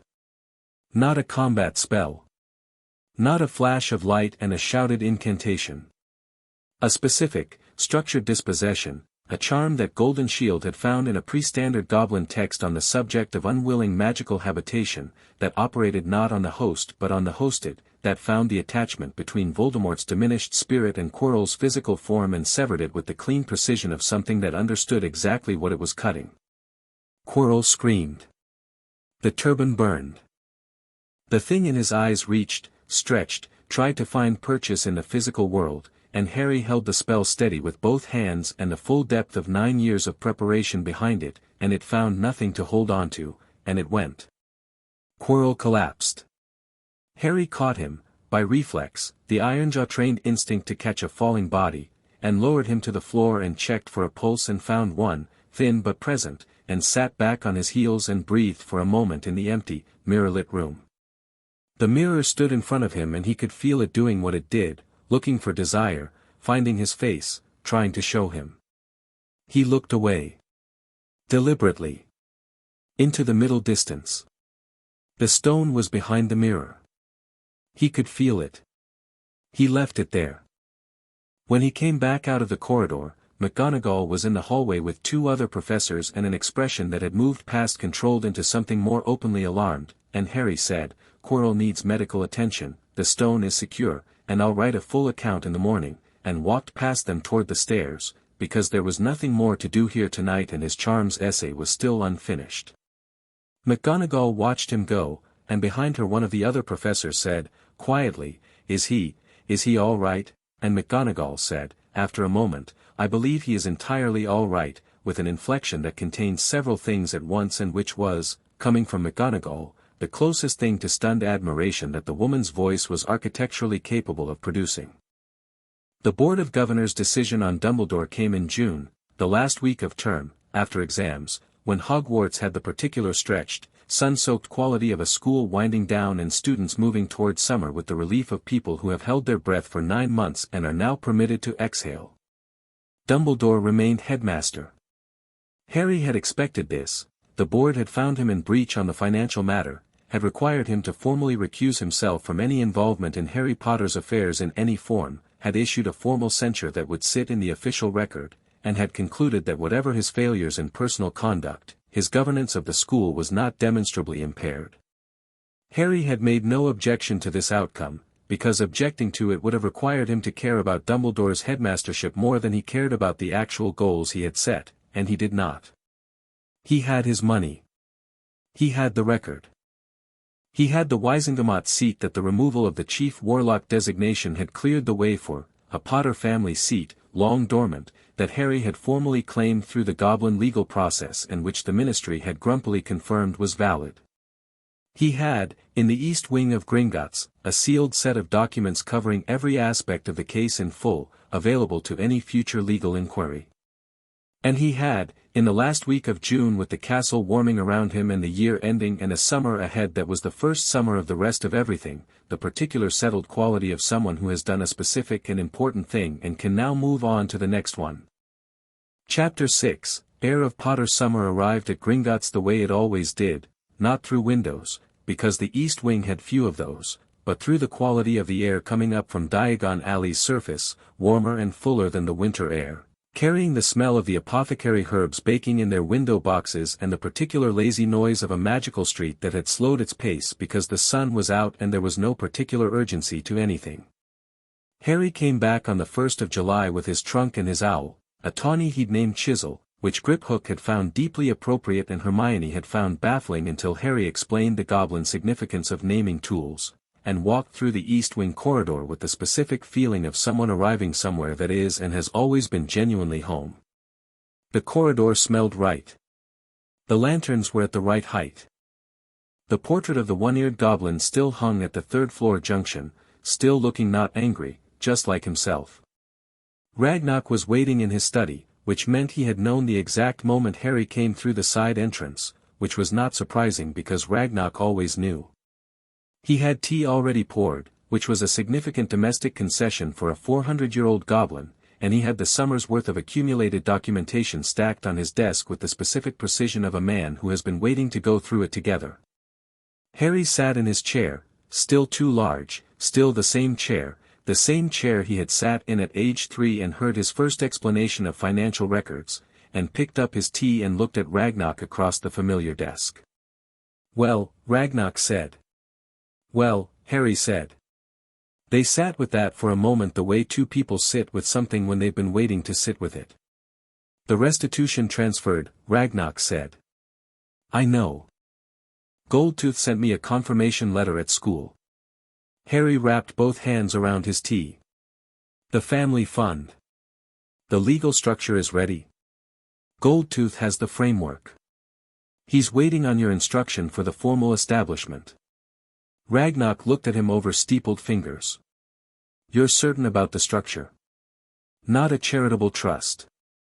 A debt of honor settlement, Harry said. Old goblin legal concept. Reparation acknowledged without condescension.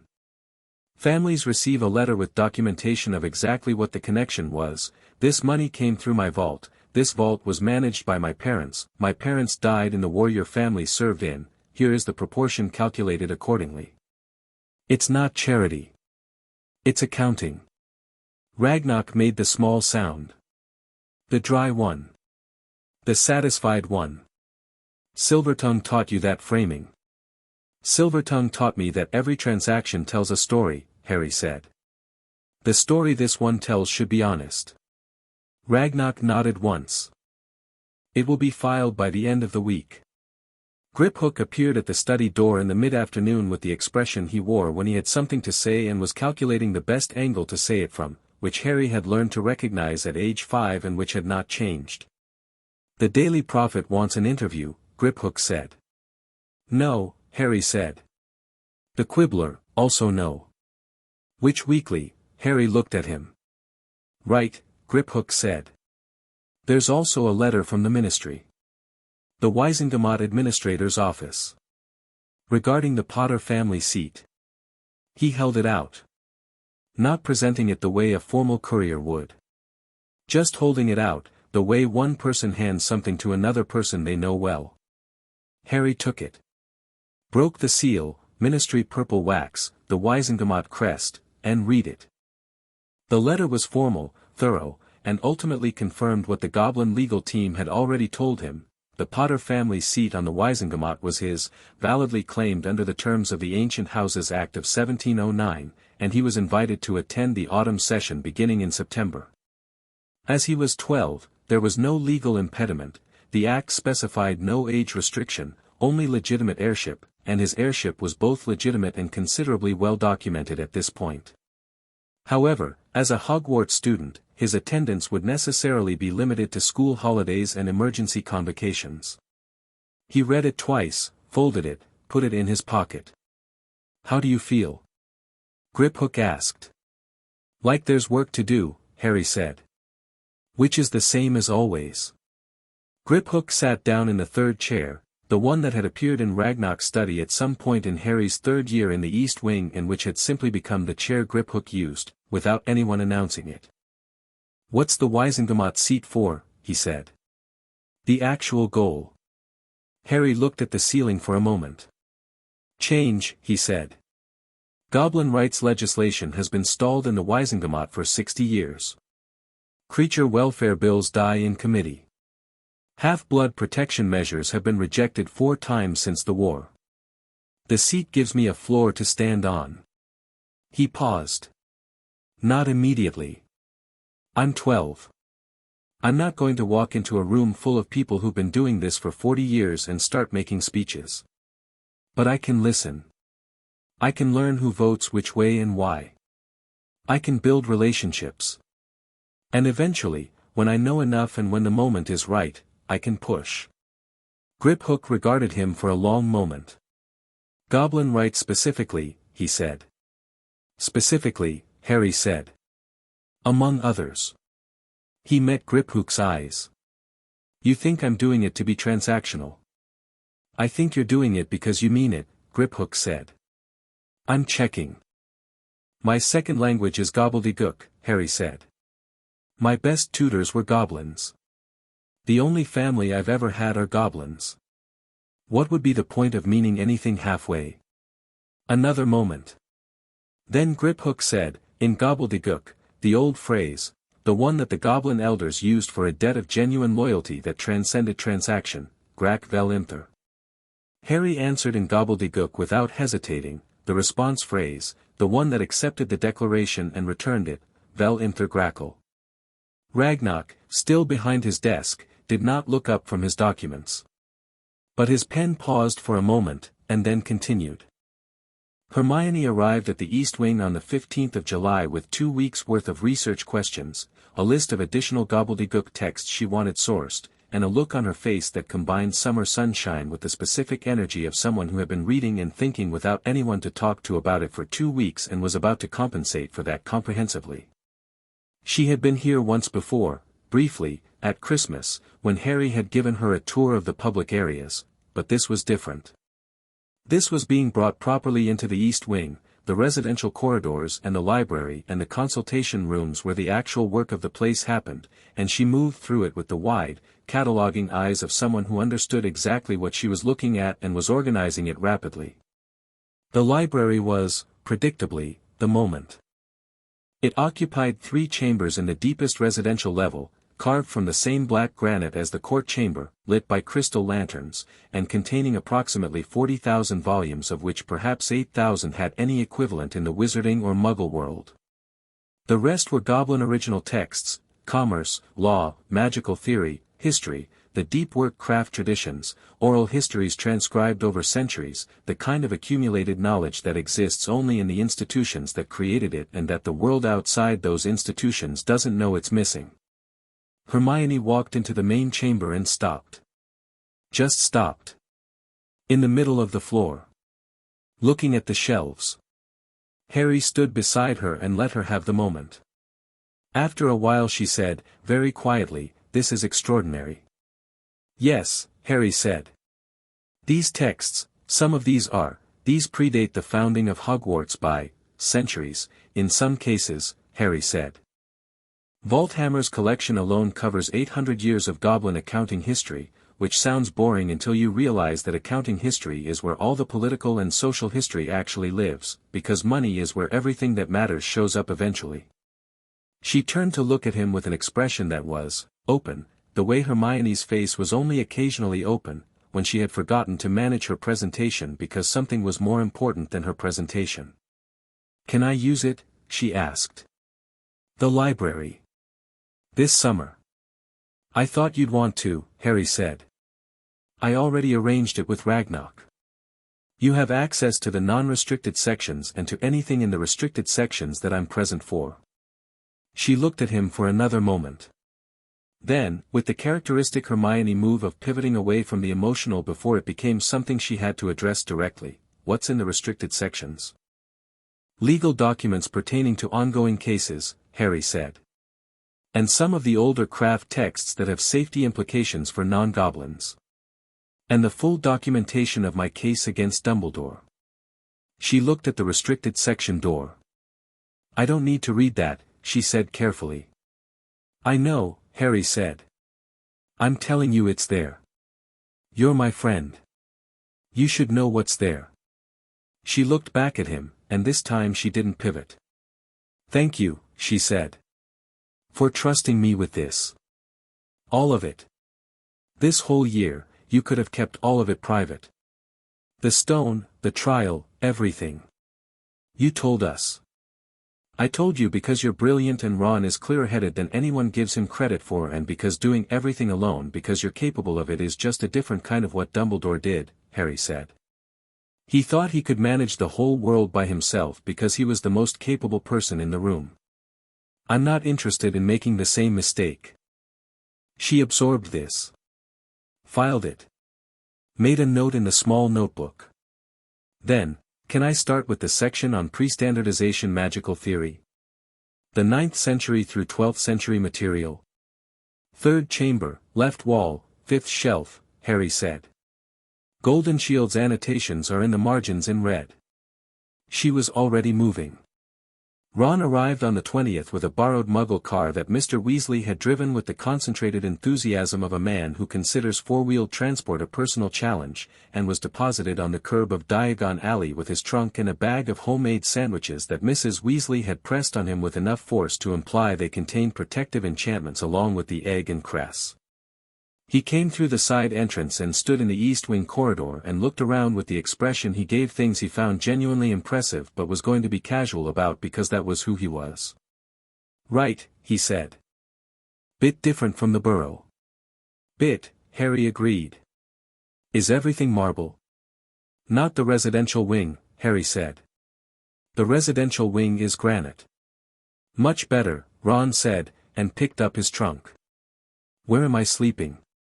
Harry had arranged a guest room that Ragnarok had approved with the minimalist efficiency of a man who saw guest rooms as a practical necessity and had equipped this one with the same standard of impeccable function that Gringotts applied to everything.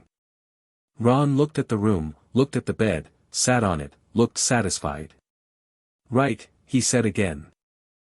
They spent the afternoon in the training courtyard because Harry had mentioned Ironjaw and Ron had said, "Show me," with the particular directness of someone who has 6 siblings and has been navigating physical disputes since he could walk. And what developed was not exactly a lesson and not exactly a fight but something in between that was loud and energetic and ended with both of them on the floor from different causes and Harry discovering that Ron Weasley had a natural counter-grappling instinct that nobody had ever developed because nobody had ever thought to look for it.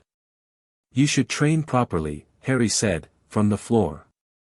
"I'm a bit busy not dying," Ron said, from an adjacent section of floor. "When you're not dying," Harry said. "You're doing the thing," Ron said. "The thing where you see what someone could be and say it plainly without asking if they want to hear it. Do you want to hear it?" "Yes," Ron said, without hesitating. "Just noting the pattern." Harry looked at the training courtyard ceiling, low stone, the same black granite as everything in the deep levels. "You're one of the best tactical thinkers I've met," he said. "In wizard's chess, in how you read people, in how you move in a physical space. You just haven't been given the technical framework to build it on." Ron was quiet for a moment, in the particular way he was quiet when something mattered to him and he was deciding how to receive it. "Ironjaw," he said. "If he's willing," Harry said. "He might not be. Goblins don't teach outsiders easily." "Ask him," Ron said. "What's the worst he says?" "No," Harry said. "And then what?" "And then we find another way," Harry said. Ironjaw, when asked, looked at Ron Weasley for a long, expressionless moment and then said, in gobbledygook, to Harry, "He's tall. Wingspan is useful." "Is he stupid?" "He's not stupid," Harry said, in gobbledygook. "Can he take correction?" "Better than most people I know." Another long look at Ron, who was standing very straight in the way of someone who knows they are being assessed and is doing their best without knowing the criteria. 3 sessions, Ironjaw said. "If he wastes them I stop." Ron, when informed of the terms, accepted them with the calm of someone who has been given conditional opportunities his whole life and is very practiced at making the most of them. He did not waste the sessions. The Wizengamot seat letter required a formal response, which required a formal visit to the Ministry of Magic, which required Harry to walk through the telephone box entrance on a Tuesday morning in early August with Ragnarok at his side and the particular sensation of entering an institution for the first time that has been talking about you for your entire life. The Ministry of Magic's atrium was busy. Busy in the specific way of a large bureaucracy at its operational peak, hundreds of witches and wizards moving through the gold-tiled space with folders and owls and the absorbed expression of people who have somewhere to be. The golden statue in the center was polished and mythological and depicted magical brethren in a configuration that Harry found, given everything he now knew about the relationship between wizards and those brethren, more than a little rich. He walked through the atrium and felt the looks accumulate the way they always accumulated when he was somewhere new, the recognition, the pause, the ripple of whispers. He was used to this. He let it happen around him without engaging it, moving through the space with Ragnarok at a pace that was neither rushed nor performatively unhurried. The Wizengamot administrator's office was on the 2nd level, and the administrator herself, a precise, efficient witch called Clearwater who had been managing the Wizengamot's administrative business for 15 years, received them with the specific professional warmth of someone who has been told that the meeting is important and has done all appropriate preparation. She walked Harry through the formal seat acceptance process with brisk thoroughness, the documentation, the voting registration, the Lords and Families Protocol, the schedule of sessions. Harry signed what needed signing and asked 3 questions that she answered with slightly surprised precision, surprised because the questions were specific and accurate and indicated that he had read the relevant statutes before arriving. When they were done she looked at him across her desk and said, "The Potter seat has been dormant for 11 years. There are members of the Wisengamot who will have opinions about how you use it." "I expect so," Harry said. "Some of those opinions will be expressed loudly." "I imagine," Harry said. "I'm not particularly worried about loud opinions." She regarded him for a moment with the expression of someone taking a proper measure. "No," she said, thoughtfully. "I don't suppose you are." A pause. "The first autumn session is the 17th of September. You won't be able to attend, Hogwarts term will have started. But your voting proxy can be submitted to the office by the Wednesday prior." "I'll submit it," Harry said. "I'd like to understand the voting agenda in advance, if that's accessible." "It's publicly posted 2 weeks prior," she said. Section 6 of the Wisengamot Charter. "I've read it," Harry said. "Thank you." In the lift going back up to the atrium, Ragnarok said nothing. But there was a quality to the nothing that Harry recognized, the same quality as the paused pen and the small sound and all the other things that were Ragnarok's version of a broader vocabulary than he usually deployed. Harry looked at him sideways and Ragnarok looked straight ahead at the lift doors and they rose in comfortable silence to the ground floor. Outside, in the street-level London afternoon, they walked toward the leaky cauldron with the summer sun hitting the pavement at the specific angle of early August, and Harry said, "I want to visit my parents' grave." Ragnarok stopped walking. Harry kept walking for 2 more steps and then stopped too and turned. "I've never been," he said. "I know where it is. Godric's Hollow. I'd like to go before term starts." Ragnarok's face did several things in sequence that Harry tracked without interrupting. "You've never asked," Ragnarok said. "I didn't know how to ask," Harry said. "That's different from not wanting." Another moment. The street noise around them, Muggle London, buses and voices and the August ordinary, moved on without them. "I'll arrange it," Ragnarok said. "You don't need to come," Harry said. "I'll arrange it," Ragnarok said again, in the tone that closed the subject. They went on a Saturday, at midday, when the village of Godric's Hollow was warm and still and occupied entirely by the ordinary routines of a summer weekend, gardens being tended, children on bicycles, the pub at the square's edge with its door open and the smell of something good coming out of the kitchen.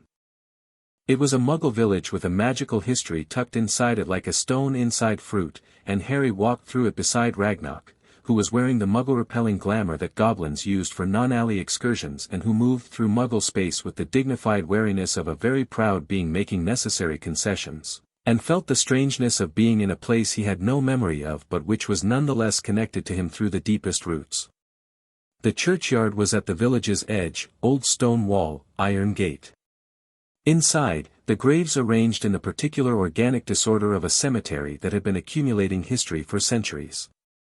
It took them 10 minutes to find the right stones, and when Harry found them he stood in front of them for a long time without doing anything in particular. James Potter. Lily Potter. The dates.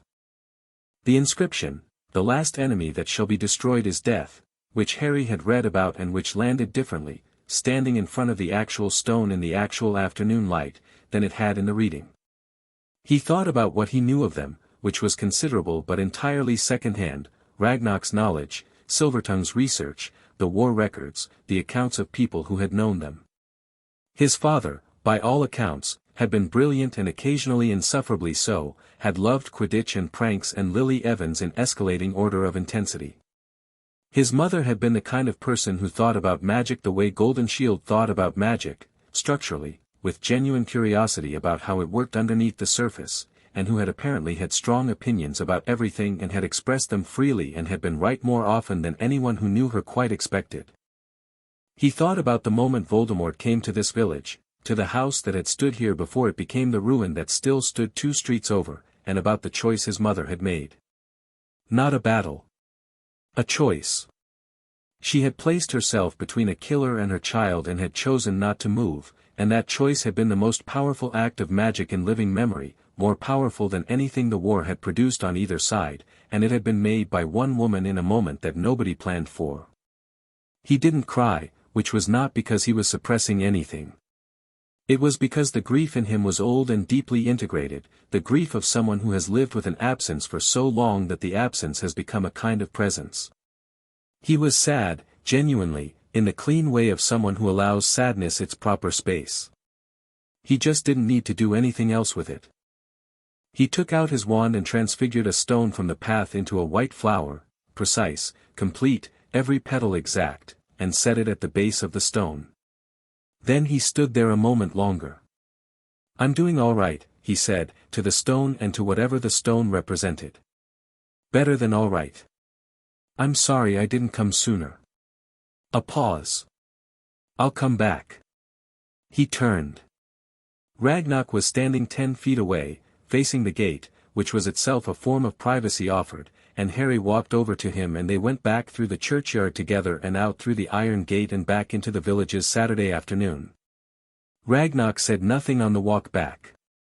Harry said nothing. The silence was of the variety that is not empty.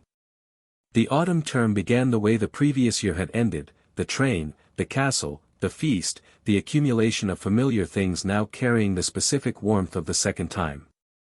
Harry sat in the Gryffindor common room on the first night of second year with Ron on one side and Hermione on the other and a fire going and the castle settled around them, and the year ahead of them opened like a road through country you know enough to travel confidently but not enough to have stopped noticing.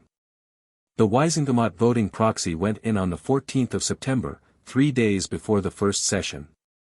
Harry had read the agenda twice and consulted with Silvertongue by letter and had voted on 7 items, 4 in favor of reform measures that had been stalled in committee, 2 against bills that the documentation showed were poorly structured regardless of intent, and 1, the one on goblin commercial rights expansion, with a detailed annotation requesting that the bill be referred back to committee for amendment, with specific suggested amendments attached, which the administrator's office confirmed had never been done by a proxy vote in their recorded history.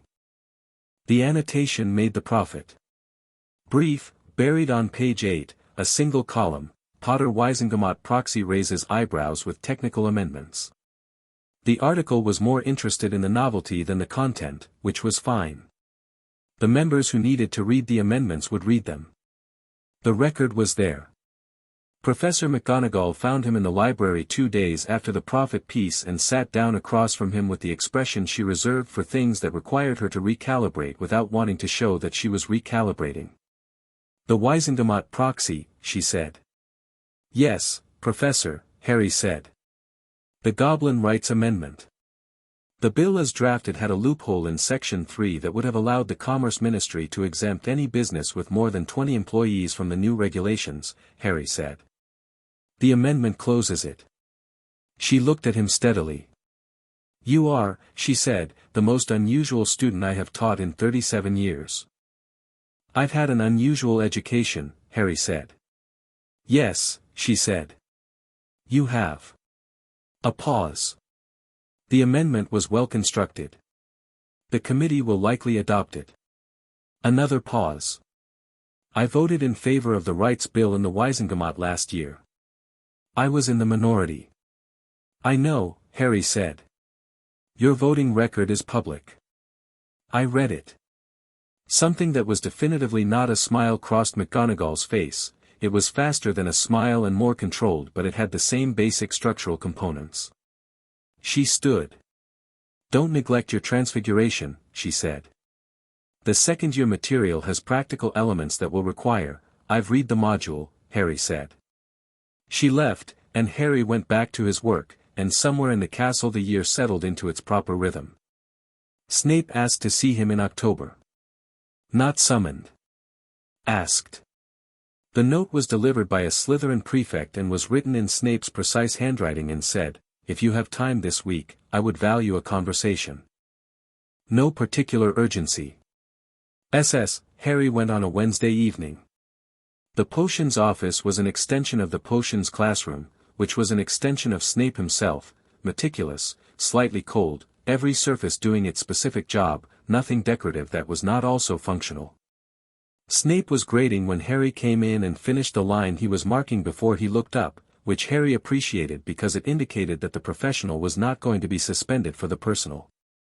"Sit down," Snape said. Harry sat.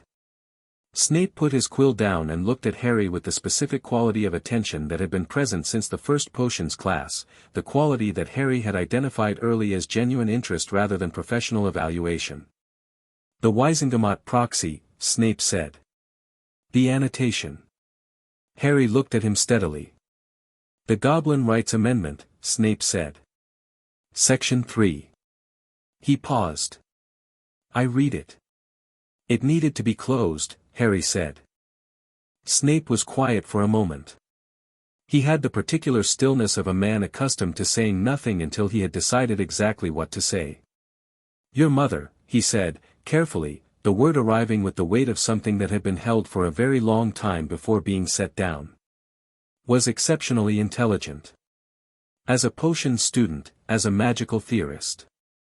She saw structural problems the way you described seeing that Section 3 loophole.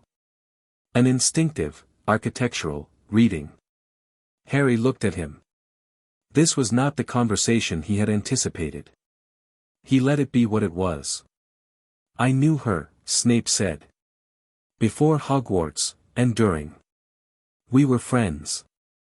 The last word came out at a slight angle, carrying the weight of everything that "friends" was doing in that sentence and what had surrounded it and what had come after it. "I thought you should know that." "I appreciate you telling me," Harry said. "I also," Snape stopped. Started again. "I was aware of certain aspects of the financial arrangements. Regarding your estate." He looked directly at Harry. "I was not aware of the full extent until the trial. I want you to know that." Harry considered this carefully. "I believe you," he said. "You don't have to," Snape said. "I know," Harry said. "I do anyway. You hired Goblin Council. You could have hired someone who would obstruct. You hired Sharpquill, who is honest." He paused. "Dumbledore chose that. I noticed." Something in Snape's expression shifted. Not softened, Snape's face didn't do soft in any straightforward way. But something moved in it that was the expression of a man who has been seen clearly and is deciding what to do with that. "Your potions work is exceptional," Snape said, which was both a change of subject and not a change of subject.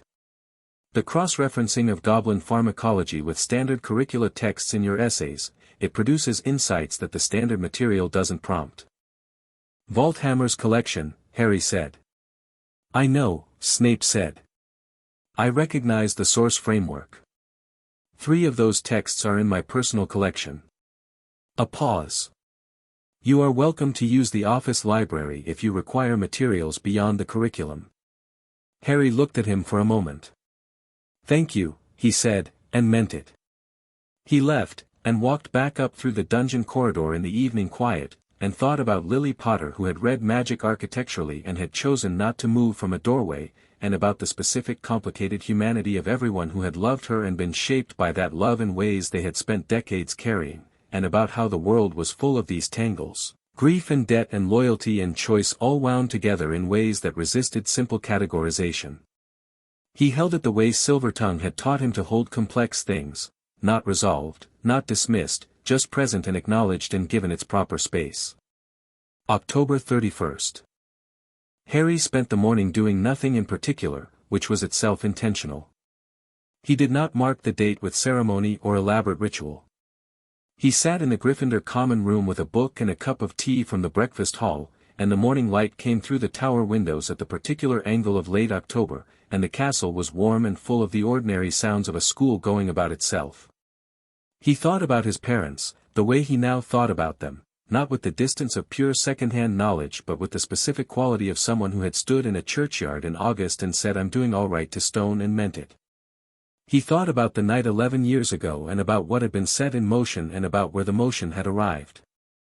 Ron found him around noon and sat down without asking what he was thinking, which was one of Ron's best qualities.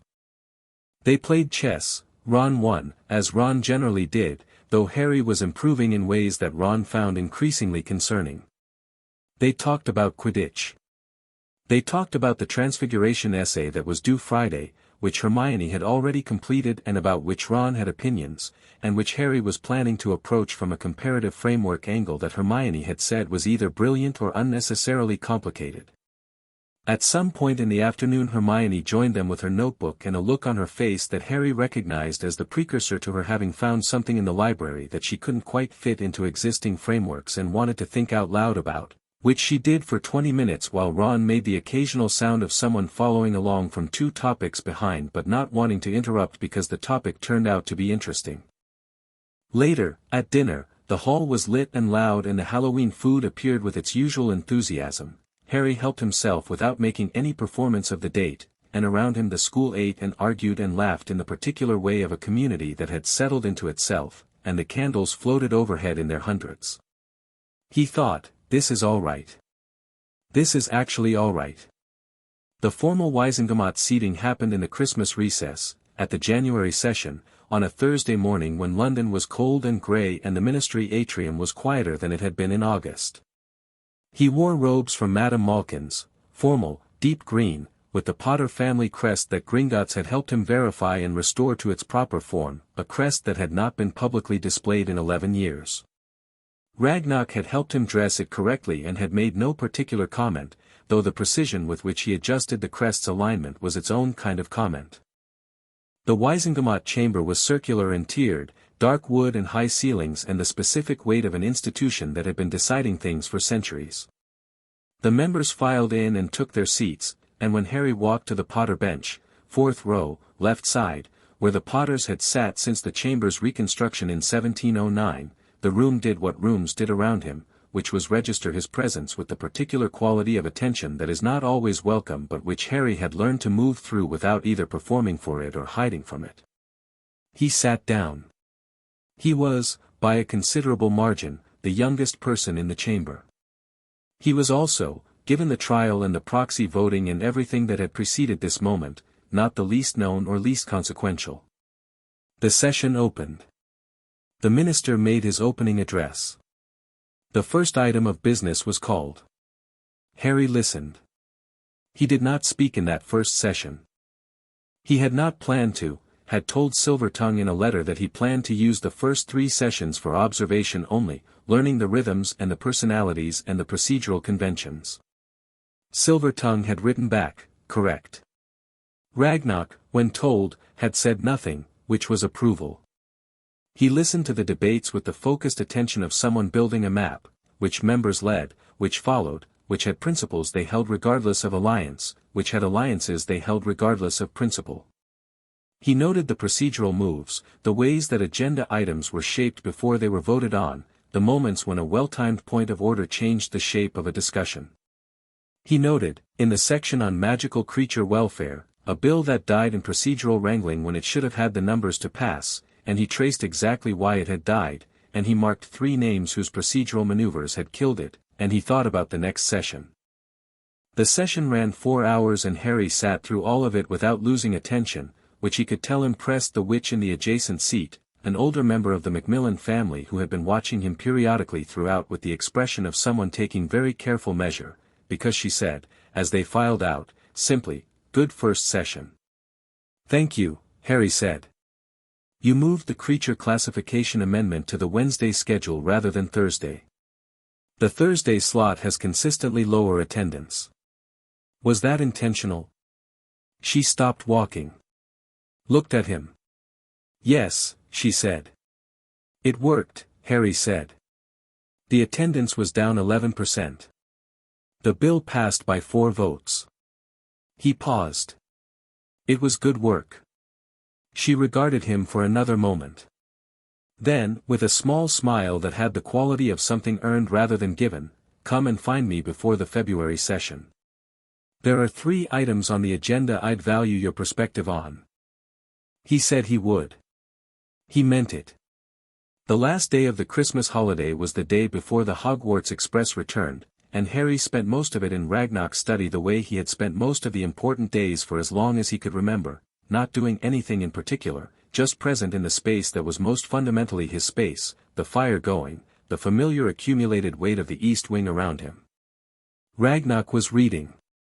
Harry was writing a letter, the response to the Macmillan request, which he was drafting with the care that all strategic correspondence deserved. Griphook had come and gone twice, once to bring tea and once to drop off a file that Ragnar needed, and on the second visit had sat down and been sitting in the third chair for the past hour without saying much, which was fine. The three of them could occupy a room in comfortable silence the way very few groups of people can, and it was one of the things Harry valued most about both of them, the absence of any requirement to perform. Outside, Diagon Alley was going about its post-Christmas business in the particular way of a street returning to normal from celebration, slightly slower than usual, slightly warmer with the residue of recent company. Harry finished the letter, sealed it, set it aside. The February session has a creature rights amendment in the preliminary schedule, he said, not looking up from straightening his parchment. The Macmillan amendment from last year's failed bill, resubmitted. Strengthened. I know, Ragnar said, without looking up from his reading. The preliminary schedule is public.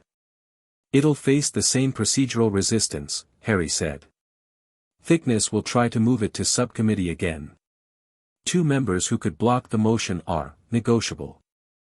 They voted against the main bill, but their positions are based on specific implementation concerns rather than principled opposition. You've spoken to them? I've read their previous statements and their voting records, Harry said. I'll speak to them before February. Ragnar turned a page. What will you say? That their implementation concerns are valid, Harry said. That I have specific amendments that address those concerns. That supporting the referral for amendment is not the same as opposing the underlying principle. He paused. That they're on the right side of history and might as well be on the right side of the vote. The dry sound. The small one. Ragnar's version of a laugh. You sound like Silvertongue, he said. Silvertongue sounds like someone who was right about most things, Harry said. Griphook said, from his chair, he'll be insufferable when you tell him that. He's already insufferable, Harry said. It's one of his best qualities. The fire burned. The Diagon Alley afternoon pressed warm and ordinary against the deep stone walls of the East Wing, and the three of them sat in the room that had been home for as long as home had meant anything, and nothing was said for a while that needed saying out loud because the important things were already said and filed and permanent, and the work ahead was clear and chosen and entirely their own. When Harry boarded the Hogwarts Express the next morning, he had his trunk and his owl and his wand and the first draft of the Macmillan letter in his pocket, and he found his compartment and stowed his trunk and sat with his back to the window out of habit and watched the platform. Ragnar was not on the platform. That wasn't his way. Goodbye was something that happened in the East Wing, in the study, quietly, without performance. But Griphook was there, leaning against the far wall with the ease of someone who had thought about whether to come and had decided yes and wasn't going to explain it further. They looked at each other across the platform. Griphook made the small hand gesture that meant, in the goblin tradition, clear road. Harry made the response gesture, and good stone underfoot. The train began to move. Ron and Hermione arrived in the compartment within the first 5 minutes, which meant they had been watching for him. Ron had a chess set and Hermione had a book, and both of them had the particular quality of people returning to something comfortable after a break, the ease of company that has been long enough established to settle into itself. The train moved through the January countryside, the fields bare and frost-white, the sky the particular pale grey of winter mornings that promised clarity later. Harry looked out the window and then back at his friends, and thought about the year ahead and the year after that and the work that extended forward as far as he could currently see. He was not afraid of it. He was not daunted by it. He was interested, in the way that he had always been interested in things that were worth doing, with the full attention of someone who has never been allowed to be a spectator in his own life and has long since decided that suits him perfectly. Chess. Ron said, already setting up the board. Yes, Harry said. White or black? Black, Ron said. You always want black. Take white. Harry looked at the chessboard, the pieces arranging themselves, the pawns in their starting positions, the board open and full of possibility and consequence, and moved his first pawn. Ron moved his. The train rolled north toward the castle, and the year opened ahead of them, and Harry Potter, heir of Potter, ward of Gringotts, member of the Wisengamot, sat in a train compartment with his best friends and played chess and was, in the fullest and most earned sense of the word, entirely himself. That afternoon, back in the East Wing, Ragnarok sat in his study with the sealed documentation of the full case open in front of him, not to review, but simply as a thing held for a moment before being returned to its permanent archive. The 2,143,000 galleons had been restored. The record was correct. The work ahead was Harry's, as it should be, as it had always been going to be. He closed the ledger. Sealed it. Placed it in the archive slot at the back of the room that held the most important documents in the bank's custody. Then he poured himself a cup of tea, which was not a goblin habit and which he had developed entirely because of a small person who had once sat across from him in an emergency consultation room and asked where his milk came from with the earnest pragmatism of someone who understood that the body's needs were as real as any other kind. He drank it in the quiet of the study, with the fire going and Diagon Alley audible in a low register through the walls, and he thought about a wet October night and a child on the second step and the specific weight of a promise made simply and kept completely. Outside, the alley went about itself. The torches burned at the top of the steps. The bronze doors stood as they always stood, permanent, solid, the oldest thing in the street. Inside, the bank was itself, precise and ancient and indifferent to the passage of time except in the most careful accounting of it. It had been, Ragnarok thought, a good 9 years. He suspected the next 9 would be considerably more interesting.